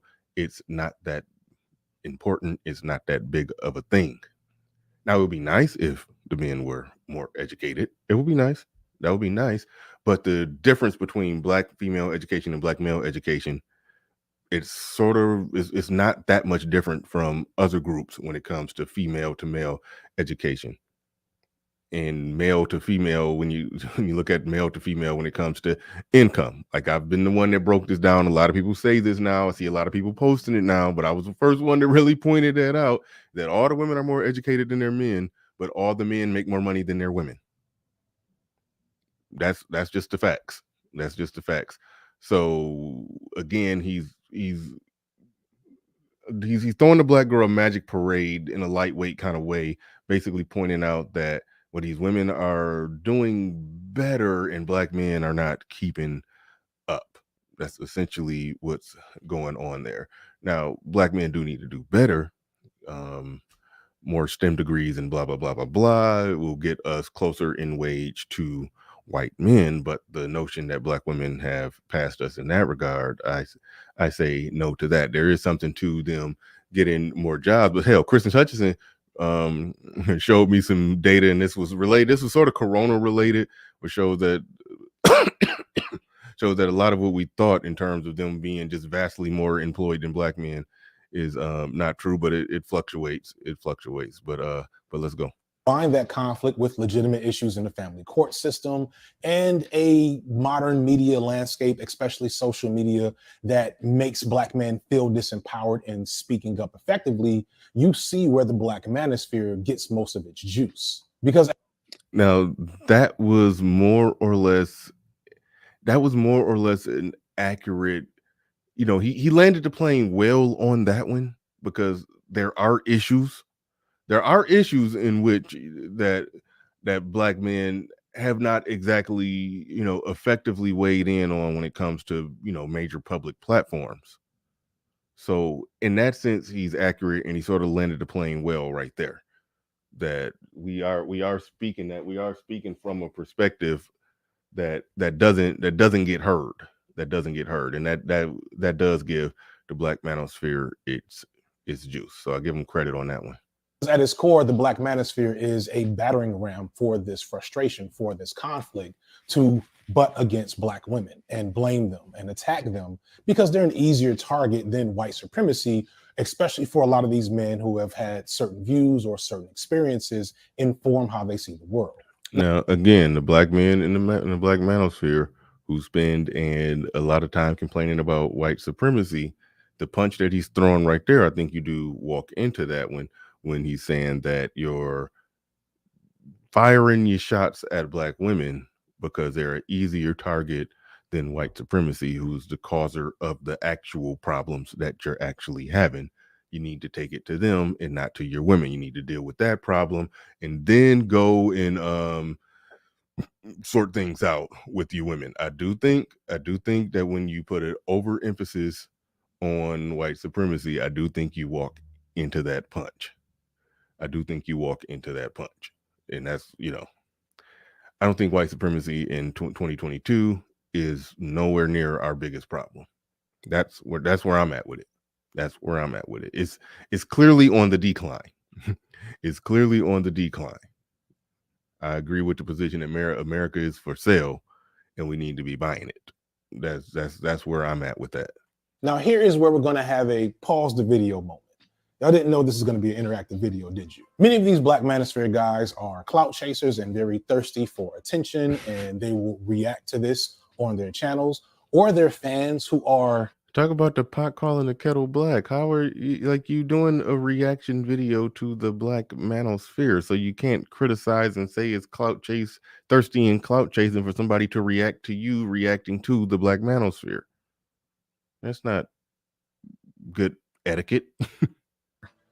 Really a lot like Debate Bro fans, just really thirsty, really get off to the idea that their fave is the big brain. And they will pretty much require their favorite Black Manosphere figure to respond to this video. Thus, I can expect that this video, much like my last Manosphere videos, will get lots of attention and airplay on these channels. And so I want to be helpful and also put you in kind of a weird catch-22 and just give you prompts to pause the video and offer your counter arguments when they seem most appropriate. Here in particular, it'll be interesting because truth. That was cute. All right. Conservative makes a real good point. He said white supremacy got white men in family court trying to see his kids. White supremacy got white men in family court trying to see his kids too. Make it make sense. But no, conservative.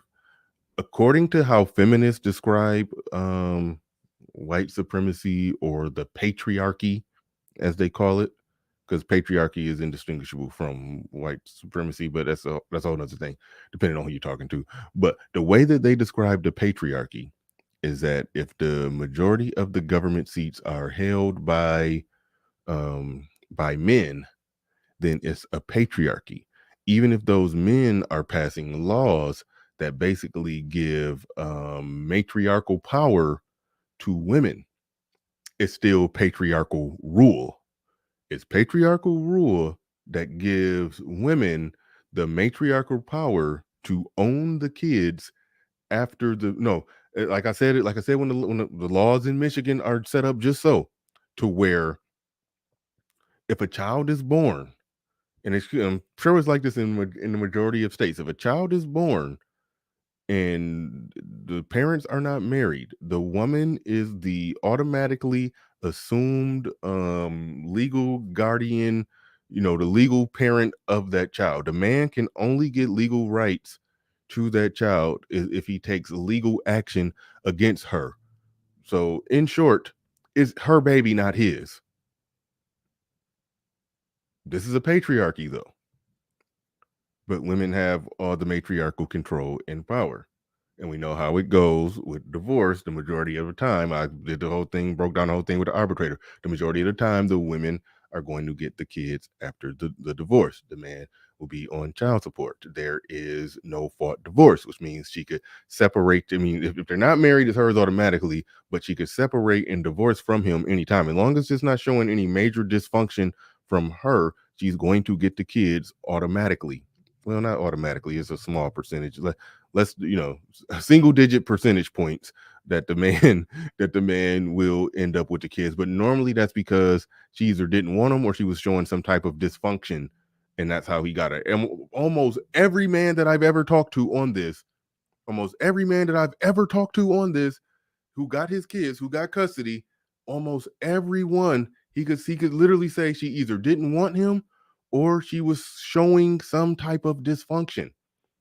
So, like, if that's not matriarchy, I don't know what matriarchy is, but they will still say that no, we live in a patriarchy because it's men making those patriarchal. It's men making the laws. As long as men are making the laws, even if they're ruling in a way that exactly how women would rule, it's still patriarchy. So it's like they get to have their matriarchy and eat it too. they get to have their matriarchy and call it a patriarchy because it's men making laws to appease them. Like, so that's the trick bag. That's the trick bag they in when it comes to this whole thing. That's the trick bag that they're in when it comes to this whole thing.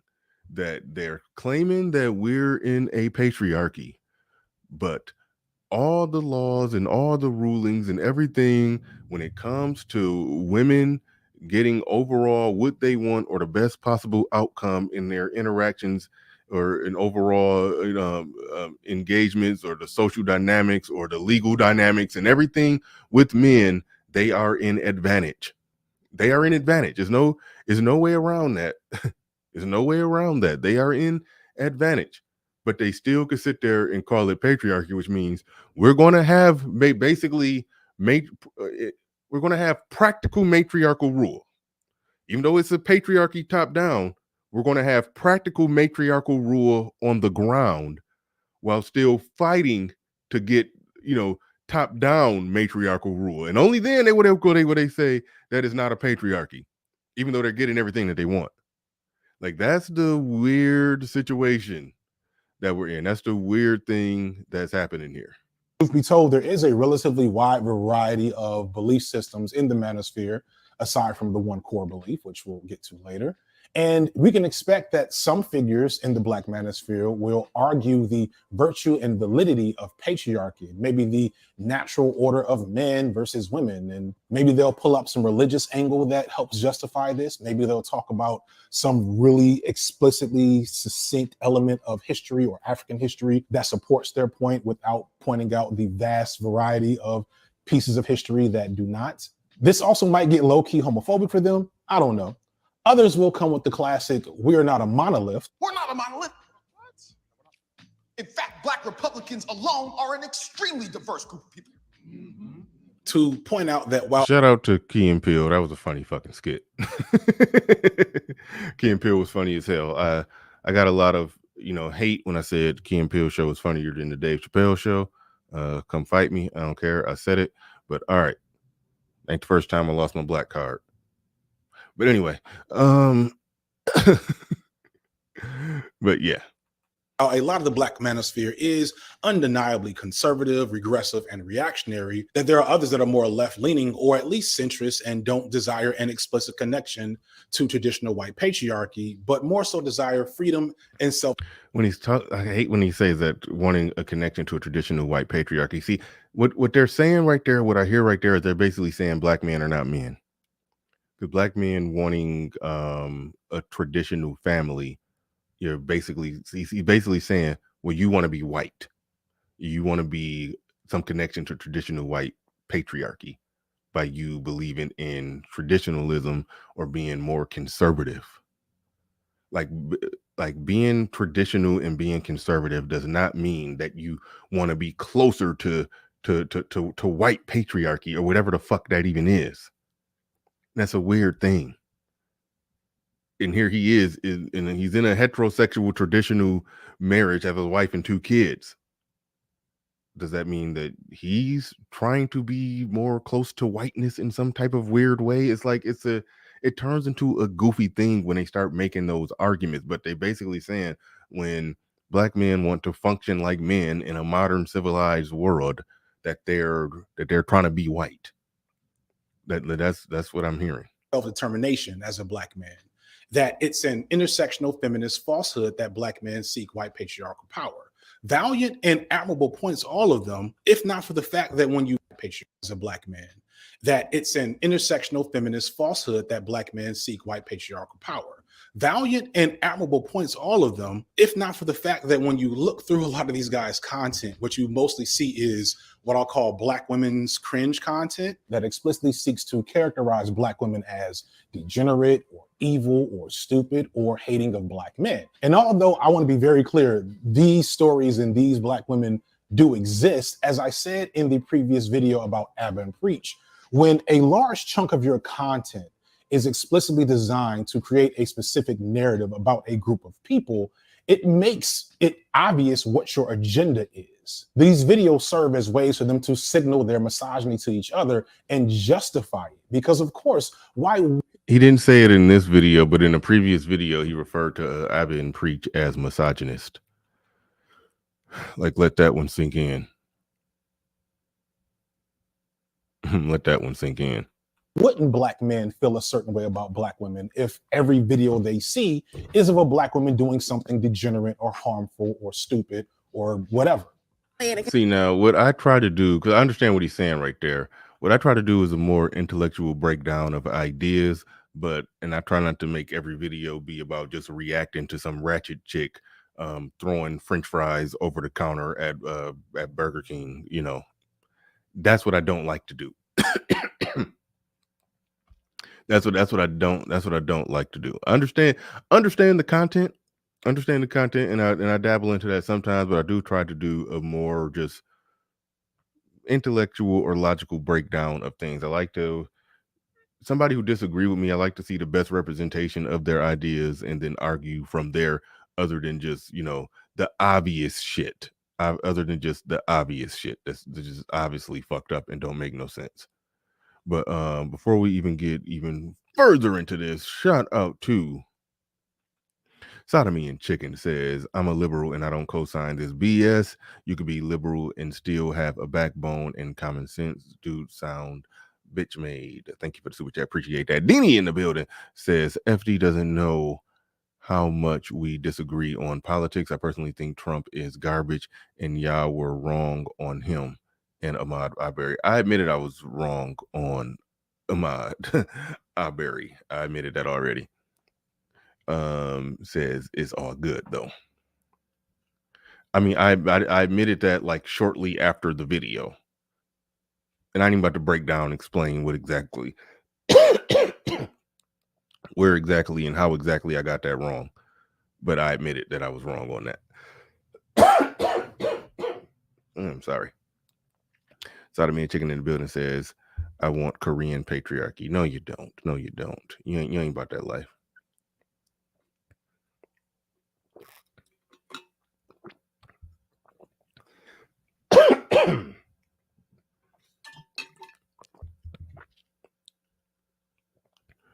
Shout out to everybody in the building. You know what I got to do real quick, y'all? Hold on 1 second, because I'm in here sweating bullets because I don't got the AC on, and I just now realized that. I couldn't figure out why it was hot as hell.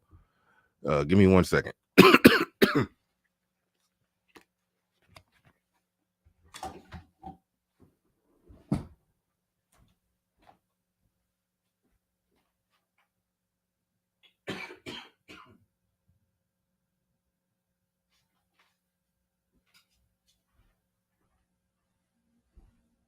Hold up.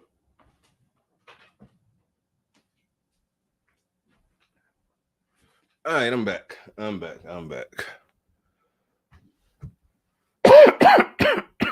apologize for that coughing. This cough was supposed to have been gone. I don't know why it's still here, but it's in its depth throes right now. It's dying. It's dying. The link is in the chat if anybody wants to come up and participate in this discussion, because man, doing a reaction video to a long ass video like this takes longer than what I thought. takes a lot longer than what I thought. In case you ain't heard it, but the price of has skyrocketed. Okay. I can already tell by the length of the eyelashes, in conjunction with the dexterity of the forehead bangs, that this will not be an intellectually riveting conversation. So regardless of the variety of spectrums you may see in the Black Manosphere from a political standpoint. And so, and like what I was saying, like, and shout out to MTR. I respect this content. He's one of my favorite YouTubers. And he does a very intellectual breakdown of very simple and ratchet situations. He'll talk about a very ratchet situation, but will do a very intellectual breakdown of it. And you'll learn something from it. He's real good at hiding the medicine in the junk food. He's one of the best at that. He's one of the best at that. So, but yeah, I have a hard time consistently covering that shit. I really do. So, and to some degree, I understand where he's coming from if he's saying that, well, this is all the content is, but the people who are good at it are good at finding meaningful things to say and using a very ratchet viral video as the backdrop and how they get their clicks and their views, but they say something meaningful and insightful in the video. This guy has 400 subscribers on YouTube, roughly the same amount of subscribers as MTR. So obviously he understands that. So to speak from a perspective as if he doesn't understand that, that's I think that's disingenuous. But shout out to Simeon Chicken, says he wants Karen's patriarchy. That's fucking funny. Shout out to Golden Child 325 in the building, says there is no patriarchy in the Black community, it's matriarchy. All of the policies favor Black women and Black men have very little of a voice outside of these spaces. Now, when you say all of the policies favor Black women, you are aware that there are no Black community policies and then white community policies or Latino, Hispanic community policies, Asian community policies. No, they're just policies. So you do realize when you say that the Black community, you say when you say there is no patriarchy in the Black community, it's matriarchy. All of the policies favor Black women. You know, you could say that with America, all of the policies favor women, and you just is what it is. That's why I say this whole country is essentially operating and functioning no different from how it would operate and function if it was matriarchal. Matriarchal without total subjugation and submission of men. I'll say that. But it's functioning and operating kind of in the same exact way. But we are joined functioning and operating very, very, very pleasantly to be joined by, and forgive me because I'm fumbling on my words trying to pull that off of the, damn it, I can't get rid of it. Okay. All right, hold on, little big Nate. Hold on. I'm trying to click on, well, I just had to fix that shit later. But shout out to little big Nate in the building, man. Welcome aboard. Glad you're here. Hey, Bernard, I'm a content creator too, and I know how it feels to sit and wait for somebody to come up and talk once you open it up and nobody comes up. So I said, let me go up and talk to my man Bernard. I got a few minutes, man. Well, you know my trick that I do to avoid that is that what do you do? I open it up. I put the link in the chat 20 minutes earlier than what I'm ready for it. I got to remember that because that's a very difficult 5-6 minutes waiting for somebody to come up. I put it like this: if you come in with a loaded gun and you empty your whole clip, you got no more bullets left, and then you put the link in the chat, you might just be sitting here whistling for waiting for somebody to come up. Boy. So yeah, struggles of a content creator. Yes, sir. That's why I put it in a little bit early. And do you? Well, real quick before, because I know you got a lot to say on this one, so I do want to give you the floor to pretty much sound off. But on your channel, have you hit 1,000 subs yet on your new channel? No, I'll be honest with you. You know, subscribe. A lot of the people in the chat are probably subscribed. Be honest with you. SKC, you know, and I had a debate a couple of I think like a week ago, where he's the first guy to beat me in a debate in this space. I've won like 5 or 6 debates straight. Well, I had one tie. My apologies. But all the others I won. But SKC beat me, and the debate was about Nate's tone and where he needs to go to be successful. So, and he won. And the odd thing, Bernard, is I voted for SKC. I swear to God, I voted for SKC. He beat me like 60-something% to 30-something%. The people that voted for me wanted me to keep the insane WND Nate going. And the other people were like, yeah, man, you know, you got the talent to do something a lot bigger. This is what you need to do. So SKC and I talked for a couple hours, and you know, if you could sum it up very, very briefly, like what was it that he was saying you ultimately need to do? Because I said it before, you know, and I listened to you like I said before, you got like I said Jason Black level talent, man. I've said that about you. So yeah, it's a crime that your channel isn't bigger than what it is. So I'm curious to say, what did he say? What did he say that in the debate you need to do? In the debate or in general, just or even afterwards about what you need to do. He said, I need to move into the conservative realm. I have an idea for a channel where I'm gonna just react to 90s R&B simp videos, and I'm gonna tear the songs to pieces. And he's like, man, you need to do that. You need to go ahead and move into the conservative realm. You know, last couple of weeks I've been embroiled in all this beef and nonsense. And you know, I look at a guy like ABL, he doesn't have to go through any of this. And he gets 1 million subscribers. I look at a guy, you know, the Hodge twins, they don't go through any of this nonsense. And they got, I believe, almost 1 million subscribers. So I could definitely be on that level with those guys. And you really need to start moving in that direction. And he whooped me in the debate. He just whooped me. So, you know. But yeah, that's interesting. But no, definitely. No, yeah, I would definitely say, you know, if I was like looking at the videos that people like ABL and the Hodge twins react to and give a short, concise reaction to it, like make some videos like that, try to get those, you know, short, pre-recorded in the algorithm. That definitely would matter. I try to do that, but it's different. I can't stay focused. It's like let me just fire up, do a live show. But when I get myself focused, when I get my head right, yeah, I'm going to start back, you know, banging out a lot of short videos. But anyway, that's enough. Well, I did want to say one thing to you, Bernard. You know what would be an interesting show? Can someone rooted in the Black Manosphere get to 500,000 subscribers?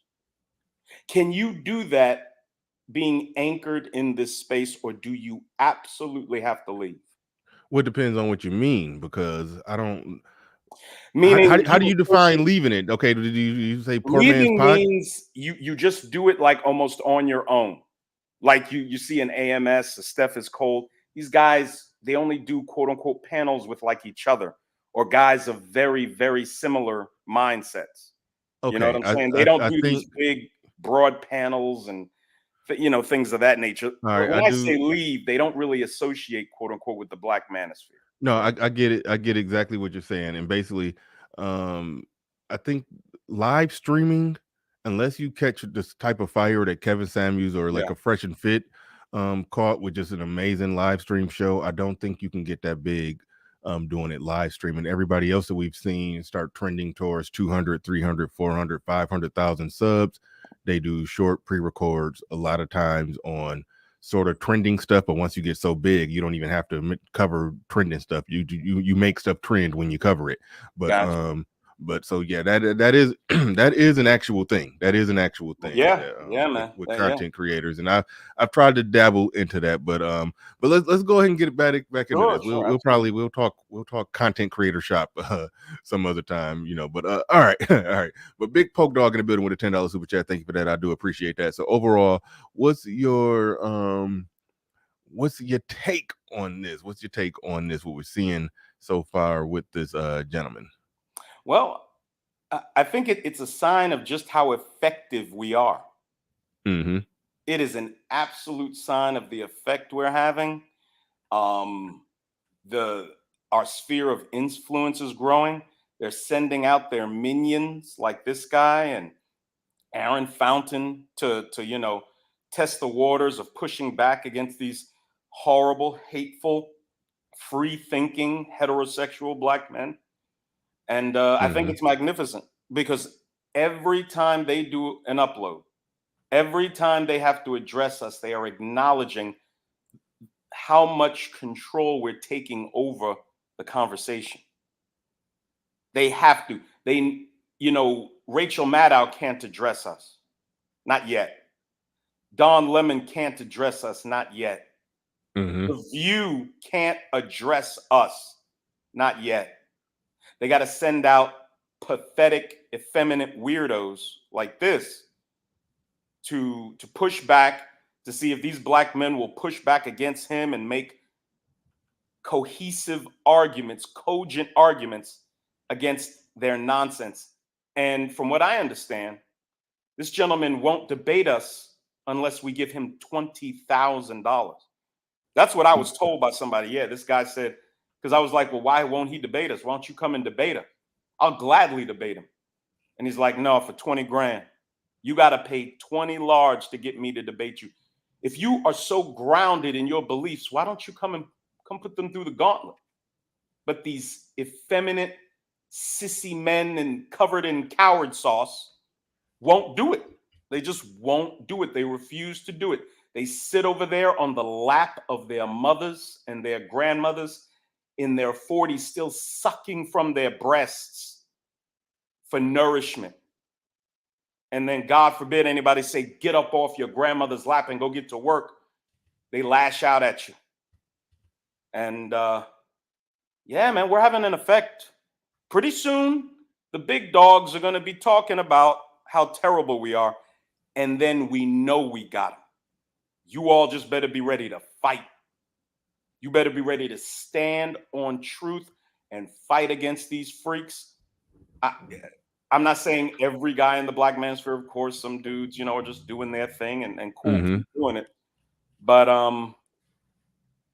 be ready to fight, man. You're going to have to fight. If you're going to stand on this and be showing your faces and be making these statements and calling these terrible women's behavior out the way we do, a fight is coming. And they're sending out their little orc drones like FD Sissy Man here, or whatever his name is. And, he'll get his head lopped off along with all the rest of them. Aaron Fountain, from what I understand, is running off into the bushes. He's leaving the space and giving up or whatever his weirdo behind is doing. But let him come, man. Let him come. I look forward to it. I wish they had the balls. You're so powerful. You're so strong. You stand there in defense of all these women and all the terrible things they do to themselves, to our community, and to our country. But you won't face us. You won't just come and bang intellectually with us. And that's why you get no respect, especially from the women you defend, because they know a coward when they see one. FD. Yeah, interesting. When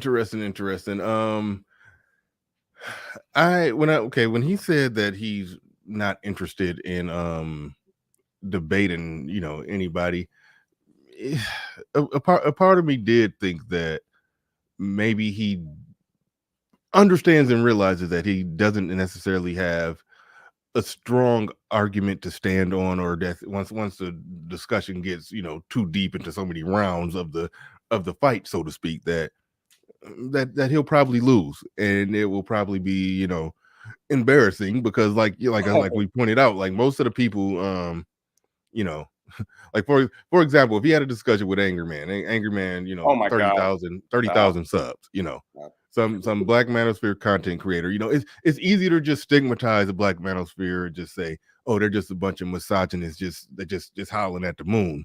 But you know what's going to happen if this person who this at howling at the moon misogynist makes you look bad in a discussion, then it's like, okay, you know, he'll he'll have to deal with the repercussions of that. He'll have to deal with the repercussions of that, and I think that's what he doesn't want to do. Then there is a factor of, you know, from a content creator standpoint, that if you get so big, then it's certain people that you probably shouldn't have the discussion with. But let's just say hypothetically, if you know, would he have the discussion with Kevin Samuels, who had a bigger platform than Oh him? my God. You know, Oh, the you only know, time. I'm sorry. Go ahead. yeah, so that's what I'm wondering right there. You know, there are certain people, there are certain heavy hitters who we know would eviscerate him, that he could use the smaller platform excuse. But go ahead. Bernard, you would eviscerate him. I have less than 1,000 subscribers on this channel. I would absolutely annihilate the man. When you stand on truth, you don't have to worry about, you know, playing this game of semantics. As soon as a man says misogyny, he's done. As soon as that word comes out of his mouth, he's lost. There's nothing else you're going to do to be able to redeem yourself among men. Because we know women can have channels with titles to their uploads like, if killing Black boys is not the answer, then what is?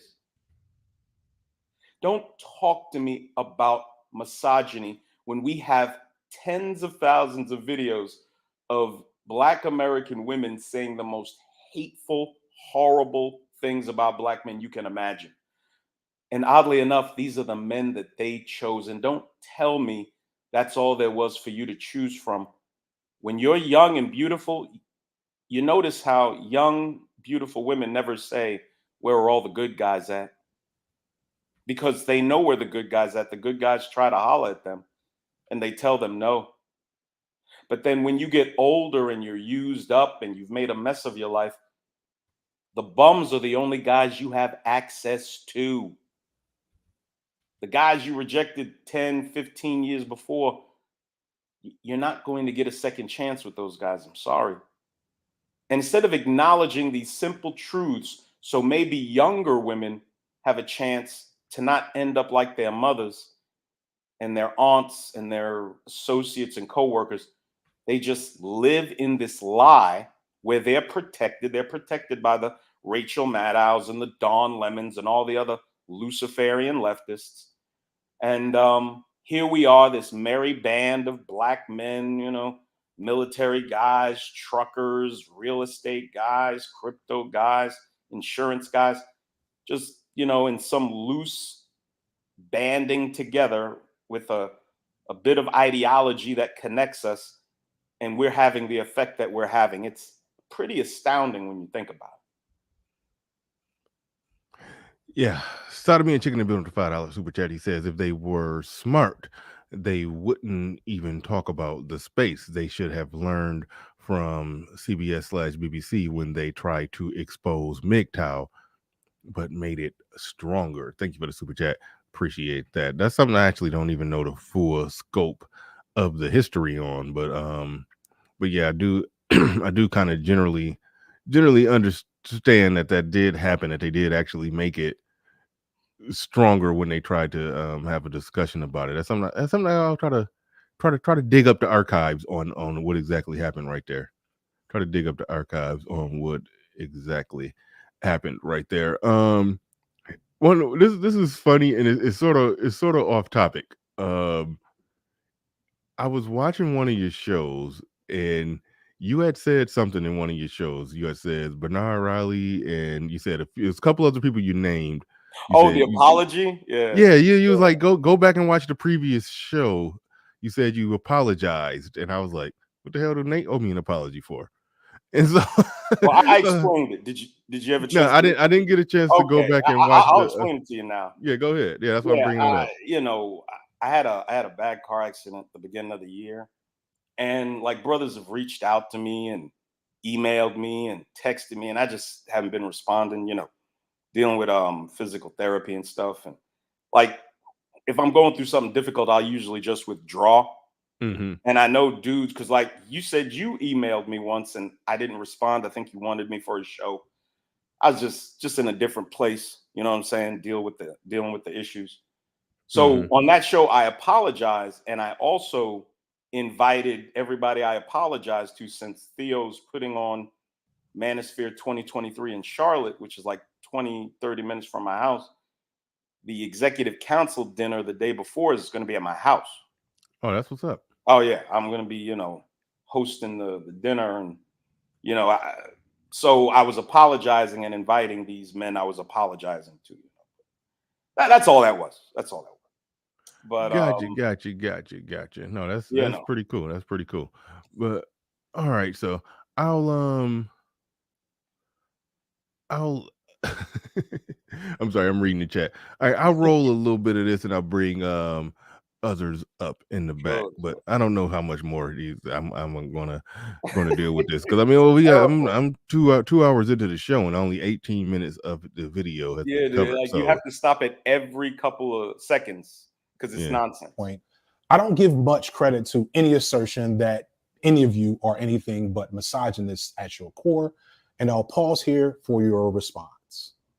Or an ad break. In this see, you're right. You can't every minute you got to pause it to say something. When a man uses the word misogyny, man, he's done. He is done. He is finished. These women cause 98% of the damage women suffer. They cause it to themselves. They have demanded complete autonomy in their lives. They don't want to even be under the direction of their own fathers. Kevin Samuels would ask these women, and I'll be honest, I was shocked at the number of women who would say, yeah, I got a great relationship with my father. A lot of them would say that.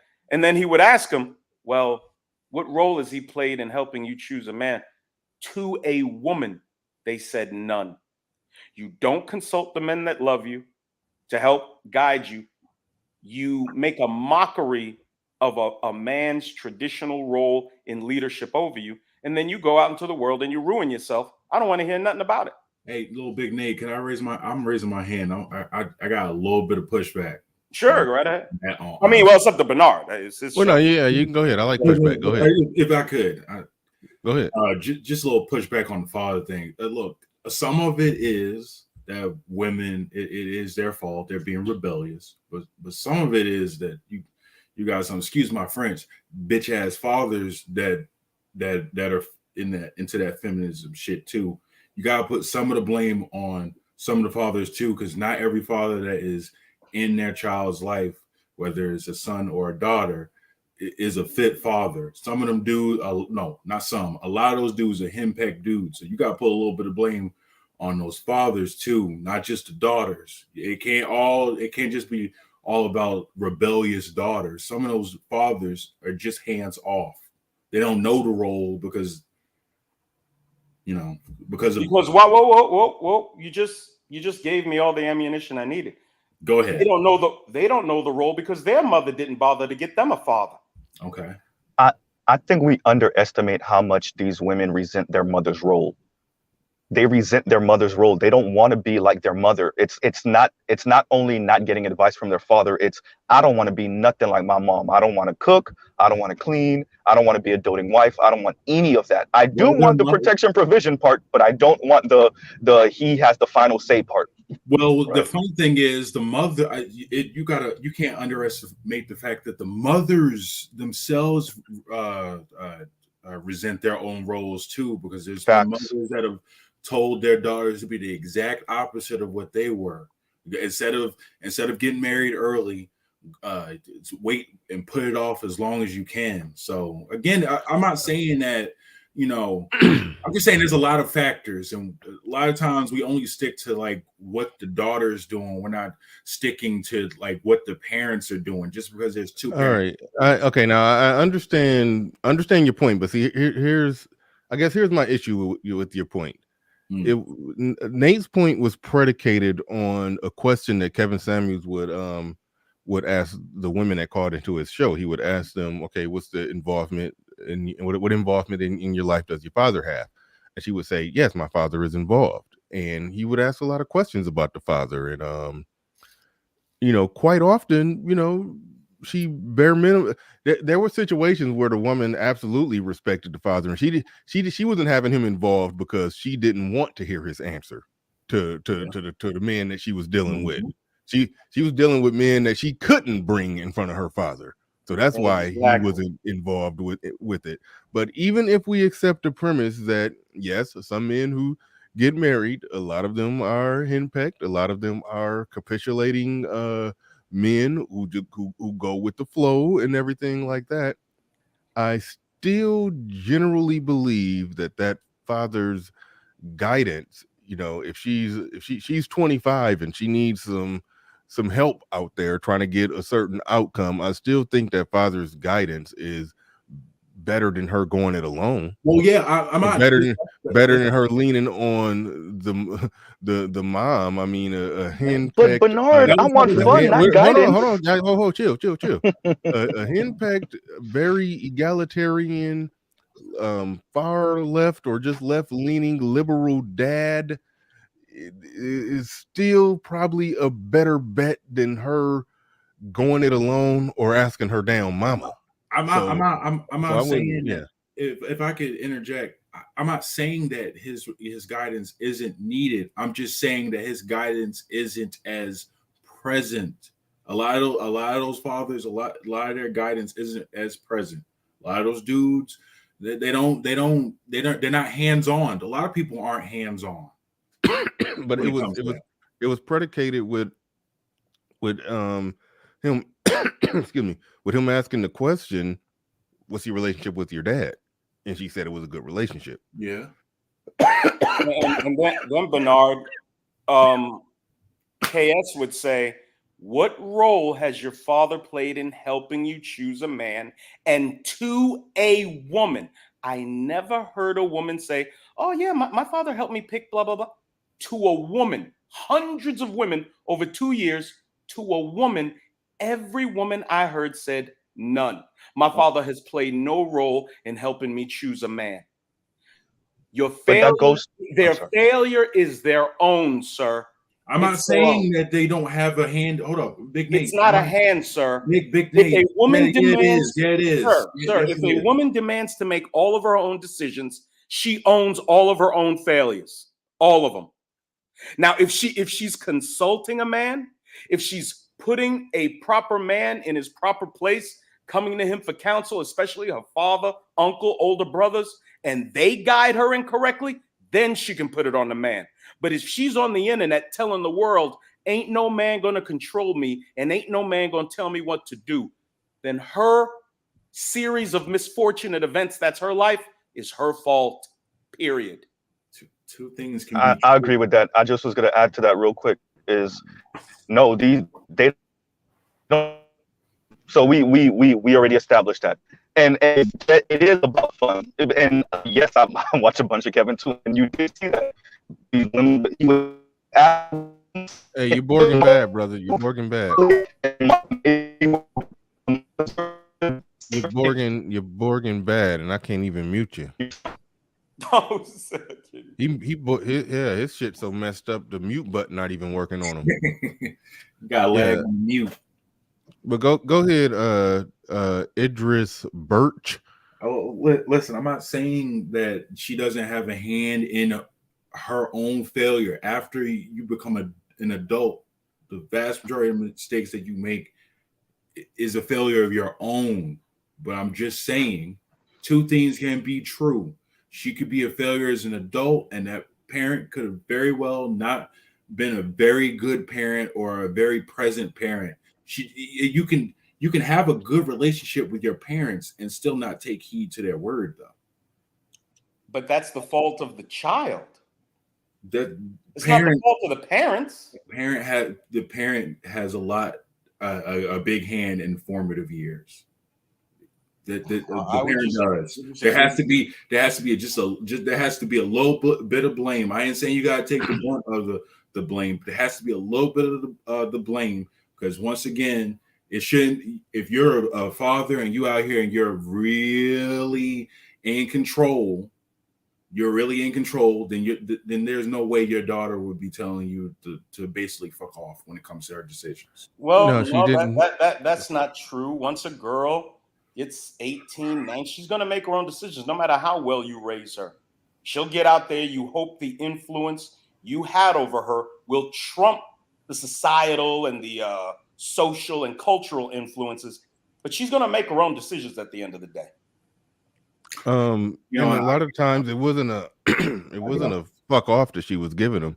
She just was willfully not involving him in her decision making when it came to, the men that she was dealing with. And I mean, in this modern time, that's damn near a counterintuitive thing. But I think that was Nate's main point for bringing that up, that to where even when they have the dad there, they're not even thinking that, oh, maybe my dad could participate in this or help with this, and then when he probed even further, a lot of them were that they didn't want him to, like that was the eye-opening part there, not just flipping it around and saying, oh, well, the dad probably wouldn't no good anyway. I mean, I don't know why we would be even. No, I agree with Nate on that one. I agree with you, Brent. Can you guys hear me well now? Yeah, we can hear you now somehow. Yeah. Okay. Yeah. No, I agree with you and Nate. It was willful. It's not that dad wouldn't be involved. It's that dad would be maybe too much involved for their liking. That's the issue we're dealing with here. I don't want the involvement of my father in this. I just want to have fun and do what I want to do, and then to hell with the consequences. Exactly. And then, but no, when my rent can't be paid, I'll call daddy then. When the guy's using my face as a catcher's mitt, I'll call daddy then. Why didn't you call? Can you imagine what percentage? I want to, if I could, Bernard, whoever wants to answer this, what percentage of American Black women who have involved fathers consult them and ask them to find them a boyfriend? I would guarantee you it's 0%. 0% of American Black women ask their fathers to help them find a boyfriend at the height of their beauty, like in their early 20s. Dad, I see all my friends going through all these problems. I'm marriage minded. I don't really want to have to go through the process of dealing with all these guys. Is there anybody down there at the Chrysler plant you could introduce me to? Or anyone? You will never hear a Black female have that conversation with her father. You won't hear probably any females in this country do that. No, that's a wrap. That's what I was going to say. Ain't none of that happening. Especially with Black people. You ain't never going to hear that conversation. So wait, that's a cultural problem, right? That's a Western problem. Yeah, a cultural problem.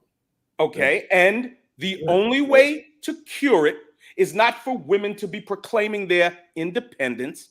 It's for women to rely on the guidance and instruction of a proper man, which is all I talk about on my channel. Yeah. A proper man. Yeah. They don't want proper men, dog. They just don't want them. My only premise really was that sometimes the man ain't a proper man. I'm not saying it's all the time. I'm not saying that fathers should take the blame all the time. I'm just saying, have we ever thought about the fact that the man wasn't a proper man? That's all I'm saying. Well, sir, why did the mother choose to have her babies with a shitty guy? Yes, I mean, I think the brother. I think Mr. Nate. I think the best way to say it is wait, damn. He asked Idris Birch a direct question, and then you jumped in to answer it, Mrs. Z. Hold on, let's hear the answer. I have no clue.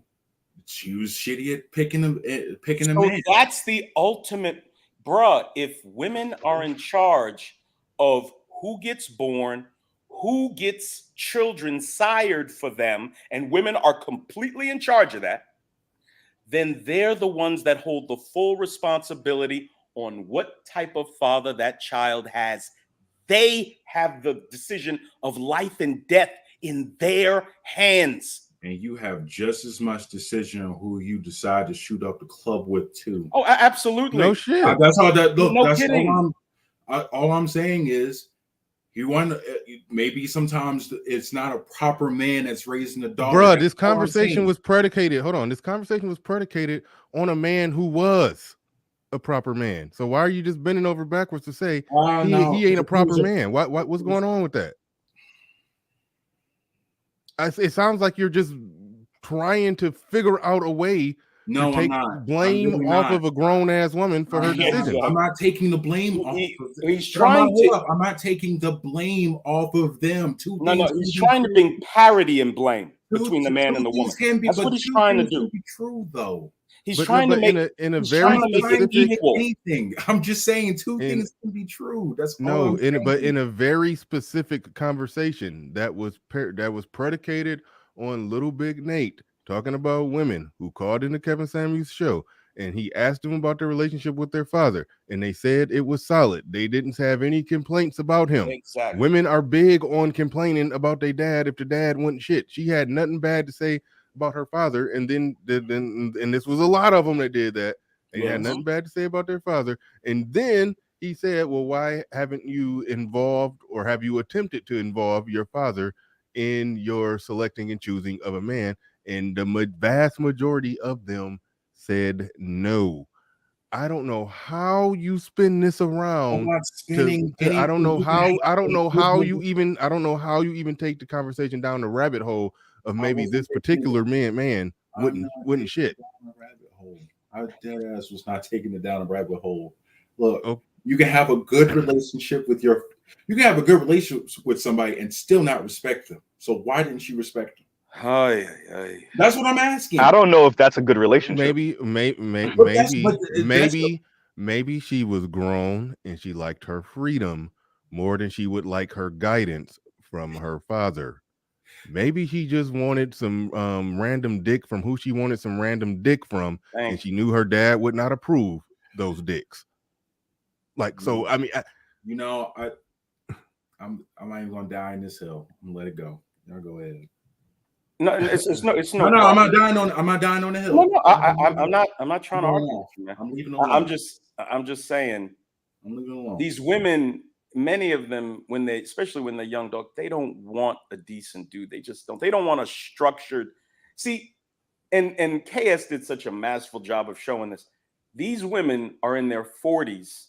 They've had their little accomplishments. They got their fancy learning papers from whatever degree or whatever institution. You know, they got their $56,000 a year job. Great. I'm not demeaning that. But now they want a man making $100,000 a year. Okay. You don't get a man making $100,000 a year in your late 30s and early 40s. You don't get that. You get a man making $100,000 a year when you get him 15 years earlier when he's making 60. And you stand with him, you cook for him, you make his lunch, you fold his clothes, you give birth to his children, and 10 years into the marriage, he makes $100,000 and you win. That's how a woman wins. That's the only way. 90% of these women are getting anywhere close to a six-figure dude. But they think in their 40s they're going to get it and they're entitled to it. There is no way in absolute holy hell you're getting a six-figure man. You need to stop it. You were supposed to get one of those 10, 15 years earlier. Your mother was supposed to teach you so you could recognize the traits in a man that's headed in that direction. Ooh, let me go ahead and latch myself onto him. Let me do like Claire Huxtable did at Hillman. And I got this young OGBYN guy that runs track. I'm going to sink my goddamn claws into him and I'm riding the wave. Nate, it's actually data that more or less support what you're saying. Thank you. A man, age 25, married man that's making $38,000 a year on average. At age 30, married man making $55,000 a year on average. That's pretty close to what you said about the man making 60,000. And then by age 35, because I think you said 10 years later, age 35 is at 70,000 on average for a married man, and by age 40, it tops out at around 80,000. That's the Right. average married man at age 40, which means a good percentage of them.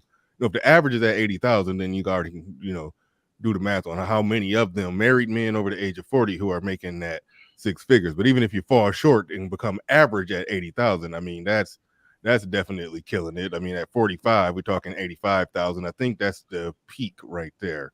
Yeah, because at 50, okay, so men between 40 and 50, that's when they're making their most. So you are absolutely right. You're absolutely right. I mean, it doesn't average out at 100,000, but like you're saying, 10 years later, you do end up with that versus hanging around out in the dating market forever, showing up overweight with a couple kids by a couple men saying, I want this guy now.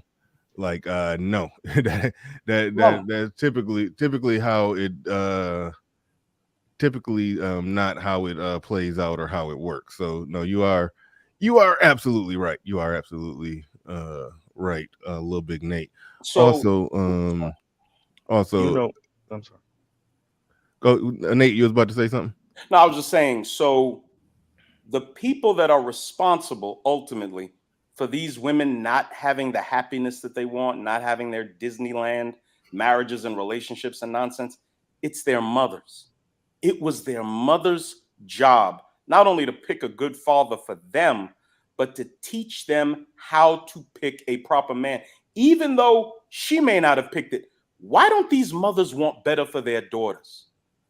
My son is significantly better than I was at 23. Focused. He's studying MMA, completely focused on becoming a mixed martial artist and fighting in the UFC, saves all of his money, doing incredibly well. I look at him, I am proud. He can have damn near any girl he wants. I'm proud of him. There's no jealousy and envy. I don't sit there saying, God damn, why isn't that me? Nigga, I'm happy because he's an example of what I can do and what I can build. These mothers, their daughters are blooming into beautiful women. They sabotage them. They sabotage them. I'm not saying every mother does it, but bro, I'm telling you, a lot of these mothers sabotage their daughters. They hate their daughters. There's women in my own family that have told me stories about what their mothers did to them when they were 16, 17 and starting to date. Bruh, this comes back to the women. And this FD buffoon refuses to acknowledge it's a part of the problem. No.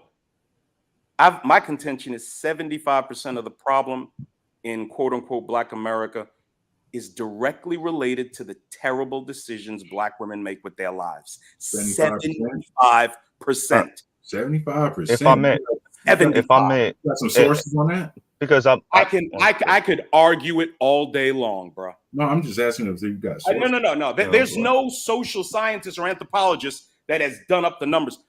With the numbers that are out, I can argue it. I can argue it extremely well all day. 75%. If the women have the balance of life and death in their hands, if they have complete autonomy over who gets sex and who doesn't, who gets access to them and who doesn't, how is 75% of the problem not their fault? No, I'm just asking if you had any sources on that. Like, where'd you get? No, that's my opinion. It's my opinion, but I can argue it. That was all I was asking. Yeah. Nate, was that where'd you get the 75% from? No, that's my opinion again. How'd you crunch the numbers? Did you just pull that out of thin air? I'm just asking. No, bro. I'm legitimately asking. I'm not trying to be funny. I can answer that. I can answer that. 80% of divorces are filed by Black women. Okay. Black men for the last 30 years have asked Black women to lose weight, wear their own hair, check their attitude, stop being so irresponsible, managing their puñiti. They do the exact opposite. The exact opposite. They are more comfortable. There's an interview you can pull up. Bill Moyers did. All of us have seen it. Bernard's seen it. Bill Moyers did an interview in 1986 with a bunch of the 80s. Mm-hmm. Okay. Mm-hmm. Yeah. And there's about 10, 12 young teenage Black mothers. When Bill Moyers said, do any of you want to be with the father of your children? All said no. One girl raised her hand. Mhm. Every other girl said, what do I need a father for? I don't want the responsibility of a family. Mhm. These girls made their own decisions under the direction of their mothers, sir. Their mothers didn't raise their daughters with fathers in the house because they got to choose the men they want. Once you remove men from the equation, chaos will always ensue. I don't And that's disagree what you with see that. in Black America. Complete chaos because women run it. I don't disagree with that Mr. Big at Nate, all. let me ask him something. What's your contention with what Big Nate is saying? There was no contention. I was literally asking. He pulled out a number. I was asking how he pulled out the number to address people in the chat. I wasn't trying to be funny. I was legitimately trying to understand because we're grown ass men. No, I don't take offense. Ask questions. That's all. That's all. I'm just addressing that. I wasn't trying to be funny. No, I'm cool, bro. Yeah, no, you good. You good. I'll be honest with you. In your voice, I hear disbelief. How could women be 75? No. There's no disbelief. I hear a little disbelief, No, bro. I'm telling you. I don't know how you hear in disbelief. I just asked a question. That was me questioning. Why? Let me ask you something, sir. Black men, almost exclusively as they're coming up, when I was young, wanted to be with black girls. Thick, beautiful, bob hair, door banger earrings, just gorgeous. Black boys wanted to be with black girls. Why is it so different now with these young men my son's age? They're writing I'll black tell you girls why. off I'll from tell the you. jump. I'll tell you why. Because it's now culturally acceptable to date outside your race, where before it wasn't as culturally acceptable. On top of, hold up, let me finish. Sure, on top of the contention between black men and black women, it's never been higher. So those are two factors right there. Okay. Now that may play a role, but you know what plays a bigger role? And the young men have said this themselves. So there's tons of YouTube videos that testify to this. The girls are mean. The girls are hateful. The girls are ratchet. Okay. I've told ever since I came up here. I've been telling the story about how my son tried for 3 years to find a black girl to date. Because it's not that he felt an obligation to find a black girl. That's what he wanted. And he couldn't find one. He'd meet them. They'd start to talk. They take their Instagram off private. And before you know it, he's seeing them twerk and knock back down Jameson and get tattoos and shit. He's like, Dad, I can't do nothing with these girls. So This Nate, is what my son has to tell me.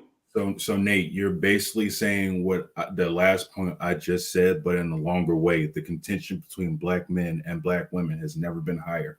That all those factors right there is part of the contention. But that you just said it, but in a longer way. That's what I'm saying. Sir, the contention is not the fault of black men. Black women are so off the rails. That's not. Many of them are so off the rails. All right, let's push pause for a second. Sir Tyson here with a $5 super chat says Bernie asked Nate to say what he'll do if his daughter messes up. It's something funny. He says, I can't think of now. Before my daughter went to go live with her mother when she was 17, 18, I said, if you disregard the things I've taught you, I will let this world tear you to pieces. And I got custody of my daughter when she was 2. Her mother was nowhere around. She was a phone call, basically. And I raised her by myself. I love my daughter. But if she wants to go out here and do whatever she wants to do, the world can have her. I can always have a couple of more daughters. I'm not playing this nonsense with black women. I have on my show something called the Protect Black Women Death Angel. Have you ever seen it, Bernard? The Protect Black Women. I have something called I have a little character I made up called the Protect Black Women Death Angel. And I made it up because all these black men dying, coming to the protection of these black women. Bruh, that alone should tell you what's wrong. My man Nick Taylor is in the chat. Nick, you put up a post on your community tab that I'm stealing from you, dog. Do you know what the post was, bruh? The post was of a LMNOP black female, a les. And she says, the top of the thing says, Isn't it amazing how now even black women are agreeing with SYSBM? And the girl, who is again an elemental peer, she posts how black women make it so impossible for people to love them. I don't do nothing but date foreign chicks now. Black women are impossible to love. This is a black lesbian saying this. Who you gonna blame when black women can't even date black women? Robin Roberts has a white wife. Raven Simone has a white wife. Wanda Sykes has a white wife. Lori Lightfoot has a white wife. I don't That know how you know all alone them tells you names. there's a problem. That's it, man. All right, thank you for the super chat, Sir Tice. Do appreciate that. And shout out to Osmosis Reacts. He says, my sister brought her fiance to us before they could actually get married, and my father didn't agree with them. Basically, refused to let them get married until he was established financially. Wow. Yeah, That's beautiful.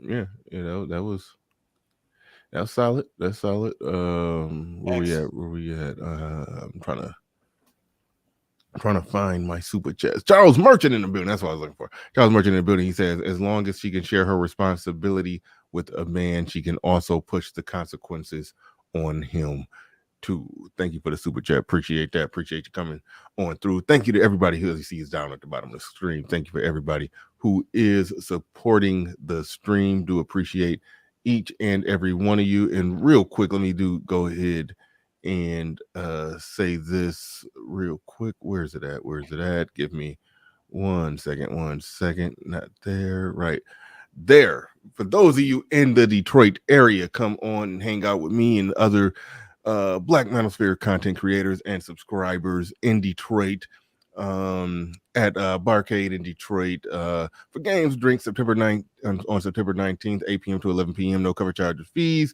More info is at Eventbrite. One of the moderators put that down in the bottom. It's just a little gathering, just a little get together for Black Manosphere content creators and subscribers in the Detroit area. If you're interested, come on through and hang out. Come on through and hang out. We're just getting together, probably do something like that monthly, just get together, talk, chop it up, network. And so yeah, you definitely want to come on through if you're in the Detroit area. He says, can we please time out J Speed just one time? For what? What do you do? He's going to have some more children. That's laughable. Oh, get the fuck out of here. Yeah, time him out. Go ahead and get him. But that's wild. Bernard, what's interesting about the FD character, and I've gone back and forth with him, right? Is the dude speaks like we're weirdos. He speaks about us like we're weirdos, and he pretty much just said it actually. And I watched this thing multiple times, right? As a matter of fact, I watched it before he got it, before he edited the thumbnail. I watched it before he edited. He does do a segment on divestors. I watched it before that. Funny enough, he got it demonetized because of how insane some of the divestor rhetoric was. So it actually got demonetized. He had to re-upload it, right? So yeah, I've gone back and forth with this guy, and he speaks about it like we're some weird fringe group of black men who are pretty much bitter about who didn't want us in middle school, right? And so and we look like retards to the rest of the world. And he says it multiple times in this video where it's like, yeah, y'all don't know how y'all look to the rest of the world. Actually, we kind of do know how we look to the rest of the world. Y'all been telling us, I don't know, for decades, right? So FD is afraid because he has two sons, and inevitably, see, we know where I'm going now. Inevitably, his sons are going to start dating, right? And we know what that's going to be when they start dating black women, if they even date black women. And I think that's him and his wife's fear. I think that's why he focuses on the manosphere, the black manosphere in specific. It's because of the fear that his sons will sound like us when they get in the dating scene. Right. And so in my video addressing him, I say that I'm like, yeah, bro, we know why you're really here. You're afraid your sons are going to sound like us. And I'm pretty sure they're going to, because all they need is that one 17-year-old who was raised by a crappy mom. That's all they need. It's only to anyone ever listening. Your sons are only one heartbreak away, one foodie call away. Right. And I think that's FD's issue. This is a brother, double master's degree, right? He could reference all these different philosophers of the past and whatnot. So he's not a dumb dude. I think he's just a frightened dude that he hears our rhetoric. He's dated also. He's with a black woman. So he really knows what's out there. And he's afraid that his sons will get supposedly vacuumed up by guys like us speaking over here to him crazily, right? So yeah, I get it. But yeah, he's going to fail. Whatever mission he's on, it's just not going to work. That's how I address him all the time. You make interesting points right there. It's hard to tell what somebody's exact motive is, but sometimes, not all the time, but sometimes some people do have a personal motive when they, lash out at some of the things that's being said. They may feel like, oh, they talking about my mama, they talking about my sister, they talking, they may feel that way, and that may be the reason why they end up lashing out. I think him having sons, that is a reason why he's showing a bit of concern. In one of the videos I watched, he did kind of but he was talking about, helping young boys, so that they don't end up, watching, or if they do watch, giving them the proper support that they need to make sure that they don't end up, I guess ending up like those weirdos. Well, I mean, he calls himself an intersectional feminist. My apologies, Big Name. I'm gonna move out your way in like 60 seconds. He himself called himself an intersectional feminist, and that was his way of essentially saying, I get where y'all coming from, but maybe, and I knew he was going to do this. I addressed it before he did it. He did the sandwich thing where he goes and he insults you. Then he says, you know what? I kind of understand where y'all coming from. I kind of get it. And, let me throw the divestors under the bus because they're the most extreme with the rhetoric. That's easy, right? And then he brings us in for some more verbal abuse at the end of the sandwich, right? But him calling himself an intersectional feminist is his way of telling when he addresses the divestment group, that's his way of kind of virtue signaling women, not only black women, but women in general, to be like, look, I'm gonna somewhat kind of sort of a little bit weeny, agree with these dudes to a certain extent, and then I'm gonna go ahead and hit them upside the head again at the end. So like that's what this guy was doing. This is not, once again, I want to stress this. This is not a dumb man. He's just biased as hell, right? And sassy as hell too. But that's a whole different conversation. Going after the worst of the divestors like that, I think that's does easy. Miss the point. Yeah. That does miss the point. Mm-hmm. He calls himself an intersectionalist feminist or whatever he called himself, and this space does a lot of picking apart of feminist ideals. So it would have been more effective if he would have, argued from that point and what are black men in this space more or less saying about feminism that's incorrect.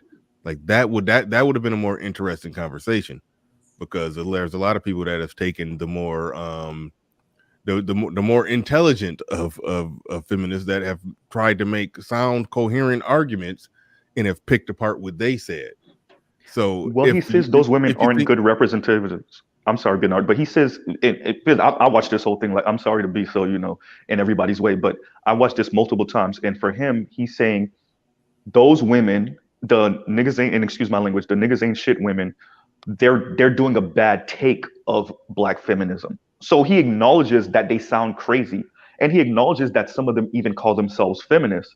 But what he's saying is they're misinterpreting black feminism. Now we understand because black feminists have said it, especially second wave black feminists have said it. Most of them are bitter about who they couldn't pull, when they were in the Black Panthers or in the 1970s. They over here mad about whatever black celebrity man is with a white woman. We know that's what pushed them into this kind of road, but he ignores that and says some of those women are being, they're giving a bad take of black feminism, and they're mixing black feminism in with materialism or consumerism or some weird worship of white patriarchy.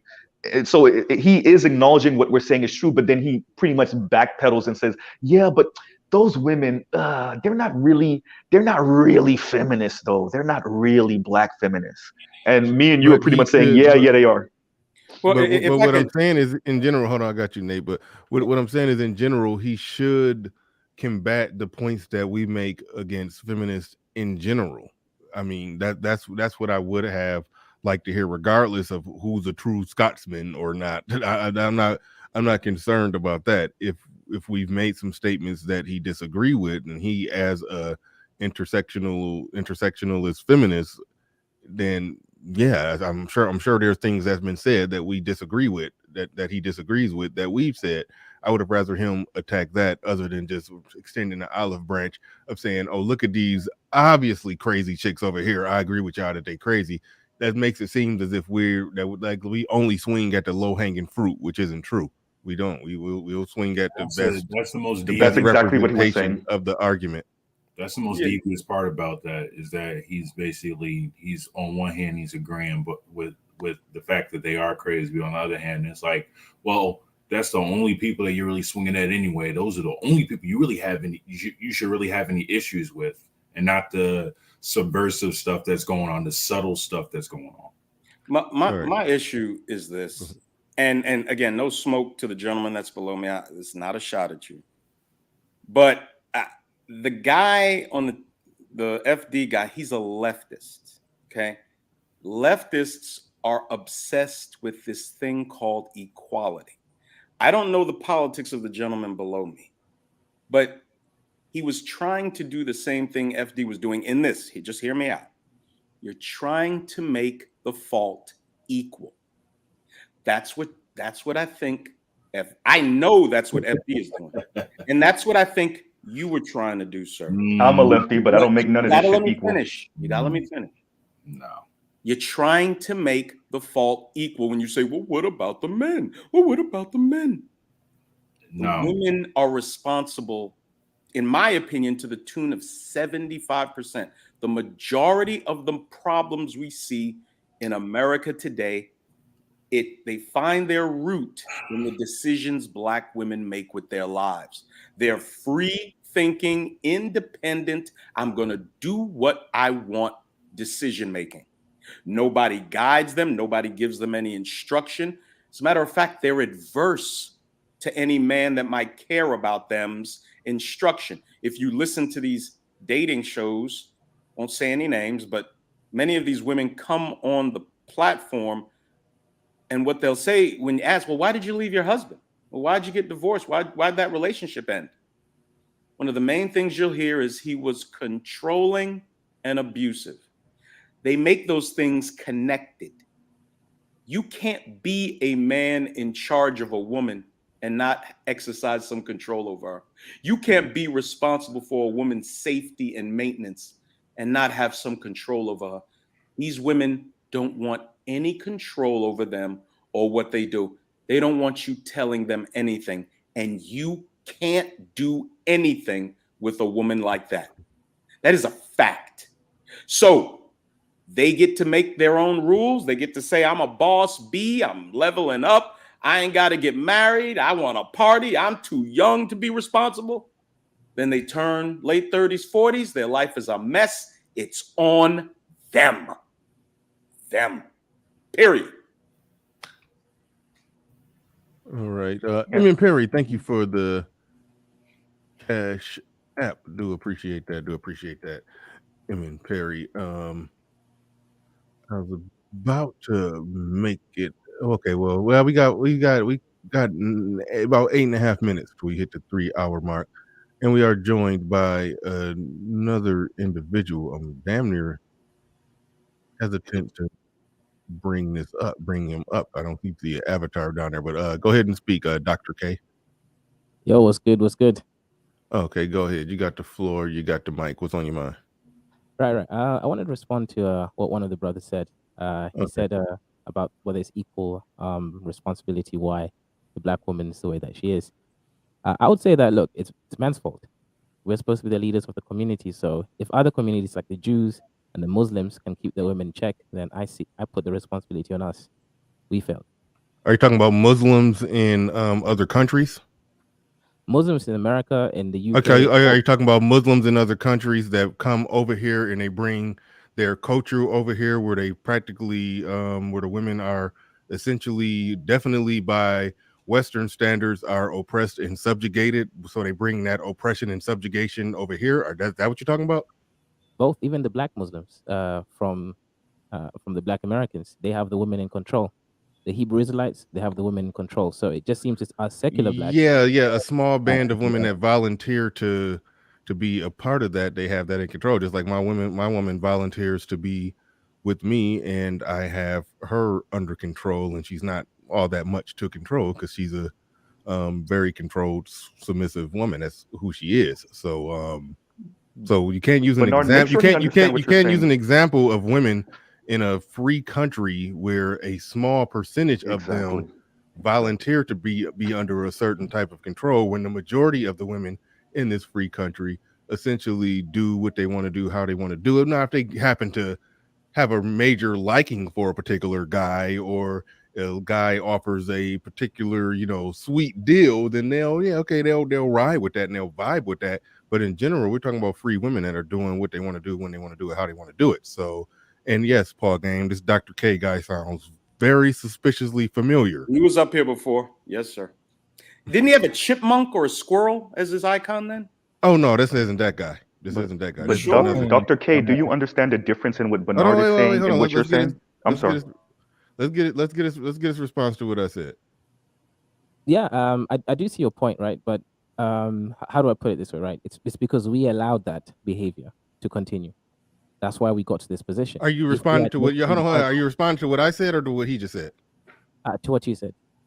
You're responding to what I said by saying we allowed that behavior. That is a part of it where I do have some agreement with you. But if you're talking about in a free country where women are granted all the freedom and control to do what they want to do, how they want to do it, and all the social safety nets to help them if they fail at doing what they want to do, the men allowing it or not allowing it doesn't exactly stop it in that regard. It's men drawing a hard line saying, I will only accept this. But if they have the everything infrastructure in place to live independently and separate from you, and then they can just outsource or just get a guy to just come by and just get sex from when they feel like it, then yeah, us drawing a hard line basically just means separation. It doesn't mean that they're going to change a behavior.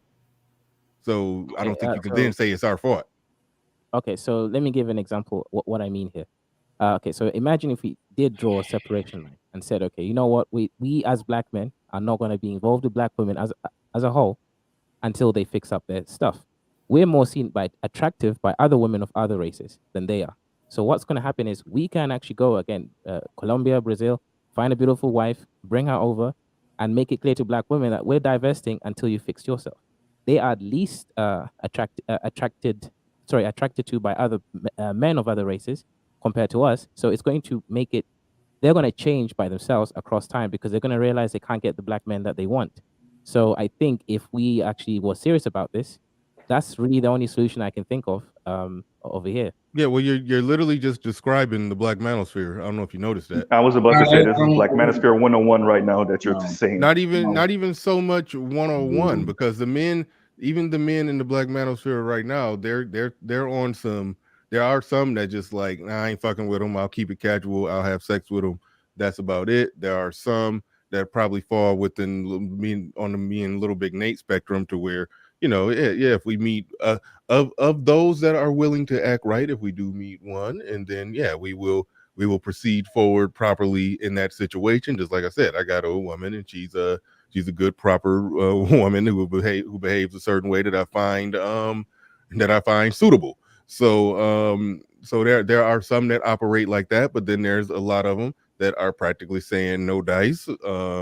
I'm going to deal with women from other cultures, and that's that. So it is a line of separation being drawn. So there's not enough of a line. It's not enough dudes separating. Well, because I think the space. Hold on, wait, real quick. I think this space isn't necessarily big enough, but it's definitely growing to a roar to where like you're at the place that is the breeding ground of the men that will ultimately hold the line, so to speak, and not put up with the bullshit. Oh, okay. Look, I don't agree necessarily with what Dr. K was saying as far as basically divesting to put it in women's faces to change. First of all, you should, if you're as unsatisfied with what you're getting. You're unsatisfied with the product. You don't buy the product. You leave it alone. You go to get a better product, and you're not going to the other product to put in their face there's a better product. You don't have to go to the product if you just simply do that. I mean, it's a public world. No, I'm just saying that he's basically saying, hey, we should go ahead and go mess with other women in different cultures to make somebody change. No, I don't think that's the reason why we should even do that in the first place. And that's where, that's where go my ahead, little big Nate. Go ahead, little big Nate. Yeah, the doctor guy. I think it's misogynoir, but we don't got to call it out. But I think it's pretty. It's a 95% chance this is misogynoir. Who was going for his doctorate, and now he's Dr. K. So he's graduated from Dr. K, but he hasn't graduated his rhetoric. But go ahead, little big Nate.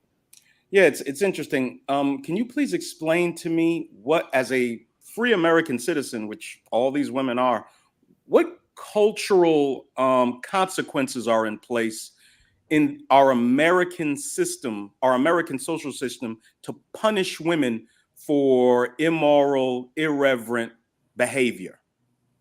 Tell me, in those Saudi Arabian and Muslim countries, they can bury the woman up to her head and hit her in the face with rocks till she passes from the earth. Tell me how we can make them behave. Explain. Okay, so when I was talking about those women, I was talking about the ones in America. The Muslim women in America have a very low divorce rate. They respect their husband because the men are masculine and they control the family situation. The issue is with us, black people, we allow women, we live in a matriarchy. So it's really our fault for having allowed that power differential to be split more towards their side. I'm talking about the ones in America. And I know, but even when you're talking about Muslim people in America, you're talking about people that came from that culture and they brought those aspects of their culture over here. Now, it is a possibility, and I know some of them do. Some of those women, they can go left. Now, they will be banished and outcast from that culture. They will be just left for the streets. But if she could survive and make it out there here in America, she is protected under America's system. They can't stone her.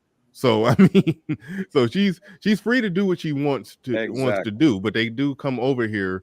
They do come over here from over there with a certain type of structure in a certain history and a certain amount of oppression that would definitely fall under the definition of oppression by all American standards. So I don't know exactly what you mean. I mean, did he even answer Nate's question? I'm sorry, he didn't answer Nate's question. He did not answer Nate's question. I can do it. I haven't had a chance to respond yet. Go ahead. Right. So, okay. To respond to Brother Nate and also to Bernard Riley. No, respond directly to Nate. He asked a direct question. Answer it. Okay. Can you restate the question so that I make sure I answer it properly? Sure. What cultural consequences are in place for American women in general, black women in particular, that would allow us to make them do anything behaviorally? Nothing. And that's the problem. That's where we drop the ball. But why did you say we need to make them do this or make them do that? Black men need to. That's what you said when you okay. came How up. do you okay? No, here's the more important question. How do you in a free country make somebody do anything in a major collective way? How exactly do you do that? Create an exclusive familial environment like the Muslims, whereby if they go outside, they get ostracized and get kicked out, excommunicated from the community. Now they'll be for the street. Some of them will still do it, but the majority of black women won't do it. As I said, all the other groups, the Jews, the Muslims, they're women. Okay, so basically what you're saying is don't put up with the BS. Welcome to the Manosphere. This is a tip of the spear that speaks to not putting up with the BS. It's a little bit more than that. You have to create the system. You have to create a system that they get born into. So let's say if you have kids, that part I understand. That part I understand. Like, and that's low key sort of what's being cultivated here. This is like the early galvanizing stages of this thing that you're talking about. So it just has to be more systematic. It can't just be let out there in the winds. Whoever hears it. It has to be a collective movement, the way that they're doing. If they're fighting us in a collective way, and we're fighting, who's fighting us? Who's fighting us? Well, you said the brother over here, the intersexual feminist, FD Signifier, whatever his name is. He's not. I don't know if he's not fighting us in feminist. a collective way. He's a YouTuber who's a liberal who's just saying a bunch of shit. No, he's definitely fighting us in a collective way, Bernard. He ain't by himself. Right? Oh, Look, God. I mean, are you saying are you saying it's more of them in media that get their their views, ideas, and perspectives out? Is that what you're saying? Even I in would the say free yes. media on YouTube, there's more of them over here. I'm than sorry. us. What's that? Hold on. Even So on somebody YouTube, said there's that. more. Somebody said they would say yes to that. Okay. What do you got? Dr. Misogyn War. Even on No, YouTube, that was me. there's more. That was Mr. Z. I got you. Okay, go Even ahead. on YouTube, there's more of them. I'm sorry. What? Even here on YouTube, there's more of them than us. I've been on Oh. all over their channels. There's a lot of them. Okay. They have big platforms. They're more mainstream. We have people like Kevin Samuels, who's unfortunately gone. They have people like this, and there's many of them. There's Kidola. There's this guy. You know, you can name so many of them, and they repeat the same talking points. We don't have a clear message. Okay, so you're saying that we haven't grown big enough yet. So is it that we're at the galvanizing stage, but we haven't galvanized and grown enough? Therefore, I mean, it's almost like you're pointing out that we're losing. Well, thus far. I mean, Go ahead, Game Changer. Go ahead, Game Changer. I would venture to say that you should have this discussion with those who are not watching our show, because they're the reasons that we're not as big as them, right? Doctor? Yes, I agree. Okay. I'm glad we can agree to agree. Because I was wondering why it was brought up here. You know, like it's kind of like going to a concert saying, hey, it's not enough of y'all here, to the people that's there. When it would be better to be outside the concert saying, come into the concert. That's all. Or getting good marketing for the concert in the first place. Exactly. Especially considering that you just admitted to being in the other concert. Just saying. Yeah, I've been Yeah. He came up on some it's the man's fault type of shit, but you know, I don't. No, Yeah, let me ask you that, Game Changer. Do you think it's really the woman's fault, or do you think it's our fault? Because again, men are supposed to be leaders. Women, how is it that we're blaming women? God. That sounds very feminine to me. Good question. Well, you see, here's the thing. And Sun Tzu talks about this in a fable connected to the art of war, and that is if a general gives a command and the soldier obey and the war is lost, then it is the fault of the general. If the general gives a command and the soldier does not obey and the war is lost, then it is the fault of the soldier. I tell these bitches to lose weight and they stay fat, it's the fault of the fat bitch. So yeah, we give command, they disobey. Everything that transpires after that is the fault of the disobedient bitch. You know, you got a point. You got a point there, Game Changer. And I asked you, sir, how can you make them do anything? You still haven't answered the question. Men are supposed to lead. It's men's fault. Men are supposed to lead. I need you to explain to me how you make them do anything. Answer the question, please. It's quite simple, actually. You become rich. You become powerful. Oh my God. Guys, well, Big Nate, I'll answer. You cannot, and you cannot make them do what they don't want to do, and you shouldn't be trying to make them do what they don't want to do. The consequence should be you go to another culture and you pick the best women out of there instead of picking the best out of the worst in this culture. That's really the only way to reset things. Stop going and picking from the bad fruit and complaining that it's bad fruit, and go somewhere where there's actually good fruit. And what's really ridiculous is some of these guys are so heartbroken over the things we say over Black women. You don't even want us to be critical of their self-destructive behavior, but you somehow think we're going to make them behave. You sound deranged. You sound deranged. Man, right? A real man who real man. Oh no! How do you sounding like a woman society now? with this? Who's sounding like a woman now? A real man. Oh no! I mean, do you generally understand his point? Some of the people who are saying that you need to control the woman, you need to do this, you need to do that, and which I generally agree with. I generally agree with that. However, right here on the internet, when men are talking to men about what should be tolerated and what shouldn't be tolerated, and when women enter the conversation, or when the discussion is about women and what they should and shouldn't do, some would say, oh, well, you're just complaining, but you're basically criticizing this man and saying he's not supposed to give construction or critique to what women do, but you're simultaneously giving construction and critique to what men are doing. That was, when you follow that logic all the way home, you're basically saying it's okay for you to critique and instruct men, but it's not okay for men to critique and instruct women. And if we're in a place where women are free to do what they want to do, a lot of what happens will come from basically men laying out the groundwork for what we should and shouldn't accept, what we will and won't accept, and then the women who are willing to follow, those would be the ones who would probably be a part of this type of system that you're saying needs to be created. But then there's people like you who run interference for the women when men are laying down the foundational aspects of what the system would be or should be. So it's like you end up running. I mean, you've done this before, because I know you are Misogyn Ward, the guy who's been on the show before. You end up running into the same circle. You end up running into the same circle where you're saying that men need to do this, men need to do that. If you're a man, ain't you? You need to do this, but at the same time, you're running interference and trying to protect a woman from criticism. That's ultimately what's happening here. You know what? Go ahead. You know what? I want to say this. I was wrong about my statement earlier. I'll admit I was wrong. I'll give Big Nate his props on that.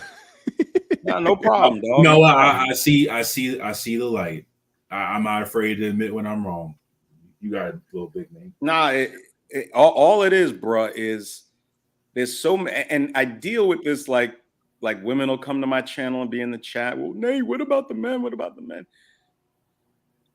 We call out the dysfunctional, screwed up men. It is a small percentage of black men. We prove it by saying, 52% of black men are single and childless, 33% of black men are married. That's 85% of black men that aren't making all these illegitimate babies with these women. It's a small number of black men doing this, and we call them out all the time. But there's no parity in between the problems with the women and the men. The majority of the problems today are these independent women making their independent, terrible decisions. But Mr. K, you said, because the issue we have here is when you said just become rich. Okay, this idea needs to die. Wait, before you go, this needs to die. Not everybody's going to be rich. So are you an advocate of eugenics? Because if you got to be rich to have a family and children, are you ready for the consequences? I want to hear him flesh that out. Go ahead. We scoffed in at that just become rich argument, but I do want to hear, where was you about to go with that? Okay. What I was going to say is get the money, get the power.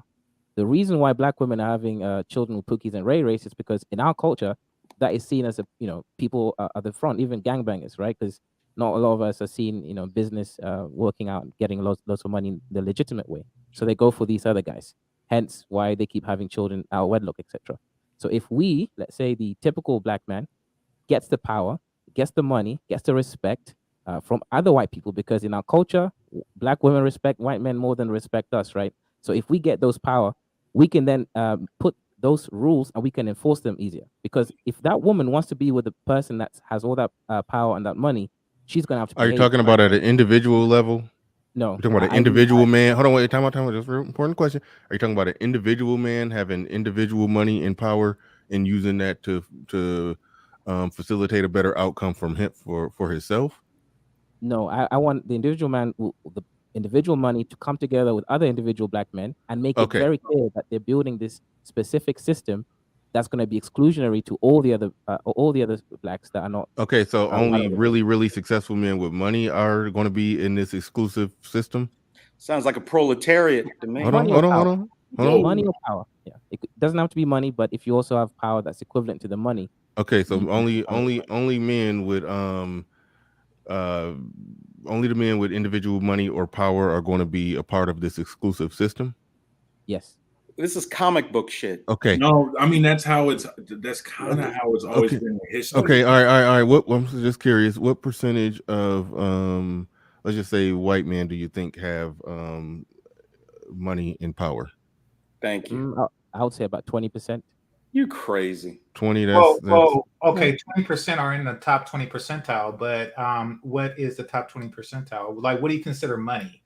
Because if I had to guess what the top 20 percentile for white people is, 75K probably. Yeah, it's probably around 70 to 75K. That's not power. Sorry. No, I didn't say power. I said money or power. I separate. Oh, so you're saying that black men should make 75K?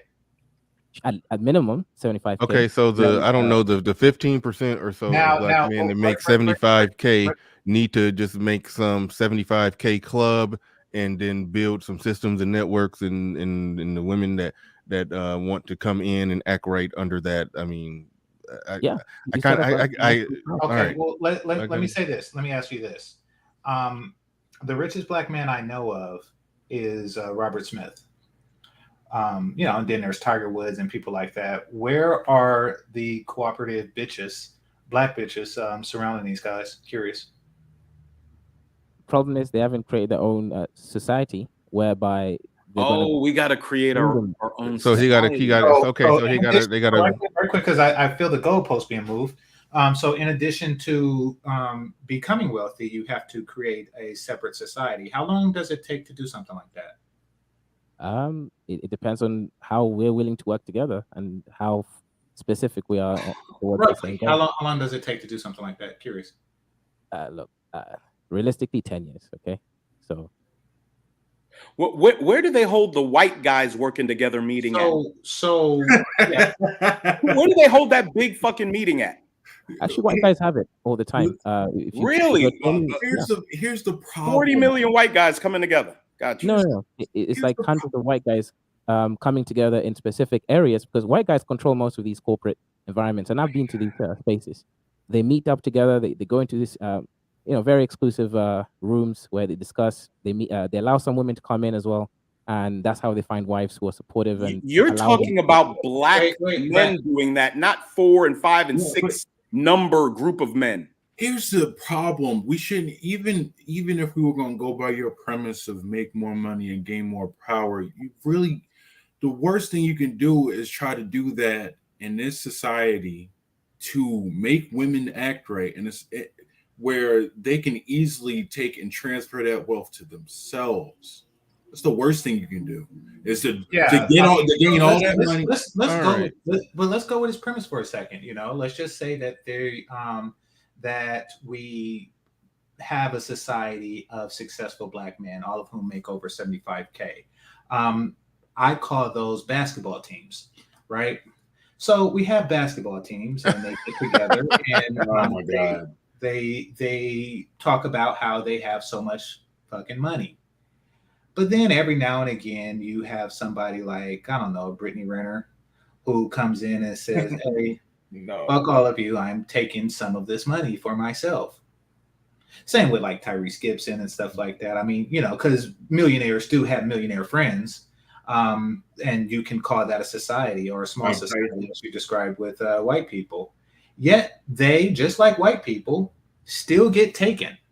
Am I correct? I mean, didn't Jeff Bezos just divorce?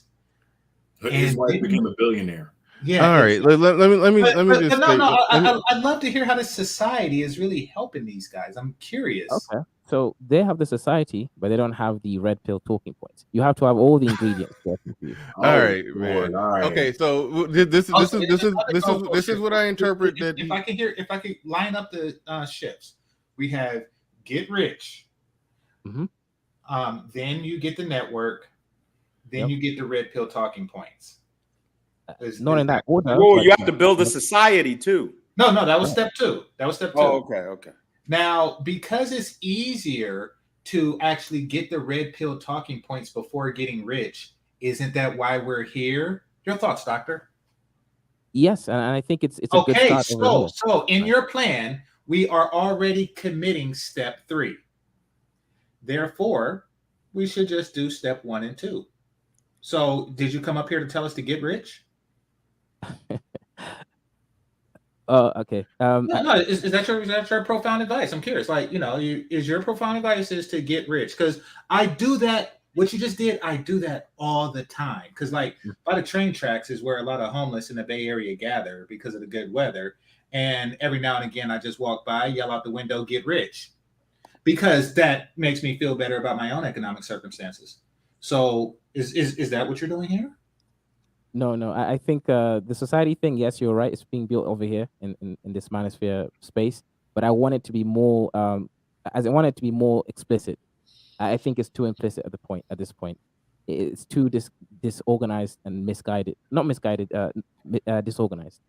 And Why don't you show us how to do it? Why don't you get a group of guys together under your leadership? We got the Manosphere meetup, the things we're trying to accomplish. Theo graduated, I think, over 24 Black men into the field of IT. And that's obviously not good enough what we're doing. Why don't you go start something and show us how to do it? Okay, I'll do that. All right, real quick, because we about to get up out of here, but I do think there's an aspect of what he's saying to where, put it like this: if he would have took it from the perspective, and I think he probably was trying to go down this route, but then he got lost when he said get rich. Okay, look at for example the Nation of Islam. That is a situation where, in its early inception, I don't know what's going on with it now. It was it was some Black leadership that did try to created a system, and then yes, the women who volunteered to come be a part of it because they saw what was going on. It's like it kind of worked and it kind of moved and it kind of, I get it from that perspective. It was religious based. That is a major factor in the equation when you're doing something like that. But a non-religious red pill Nation of Islam type society and system where we like I get it as a possibility, but I don't know, and I don't know. I don't think he has the vision to fully put it through. I think he just came up here to argue that it's the man's fault because the man is supposed to be the leader. I think he just came to argue that, and everything else he got counterpunched into a corner to where he had to create some mythical society of rich niggas. But all right, I think that's what happened. But Deshaun Rose in the building became a channel member today. I do appreciate you. Nick Taylor in the building says, it's bad when the co-founder of BLM, Alicia Garza, don't want a Black chick. She married a Mexican woman. All 3 founders are manless. Yeah, that's a trip. But shout out to everybody. The Mac Trucker in the building says he's basically saying y'all need game. He was right around the corner from that. JC the Conqueror in the building said this is goofy. Yeah. All right, yeah. We about to roll. We about to get up out of here. I'd like to thank everybody who participated today. Shout out to each and every one of y'all. My administrator had to bail on me, so I wasn't even keeping up with the goal, but I know we was close to the goal of 30 contributors today. I think it was probably like 26, 25 or so. I don't know exactly because I couldn't keep up and do the show. But thank you to everybody in the building. Do appreciate each and every one of you. But with that said, ladies and gentlemen, we are out of here. Peace. We gone.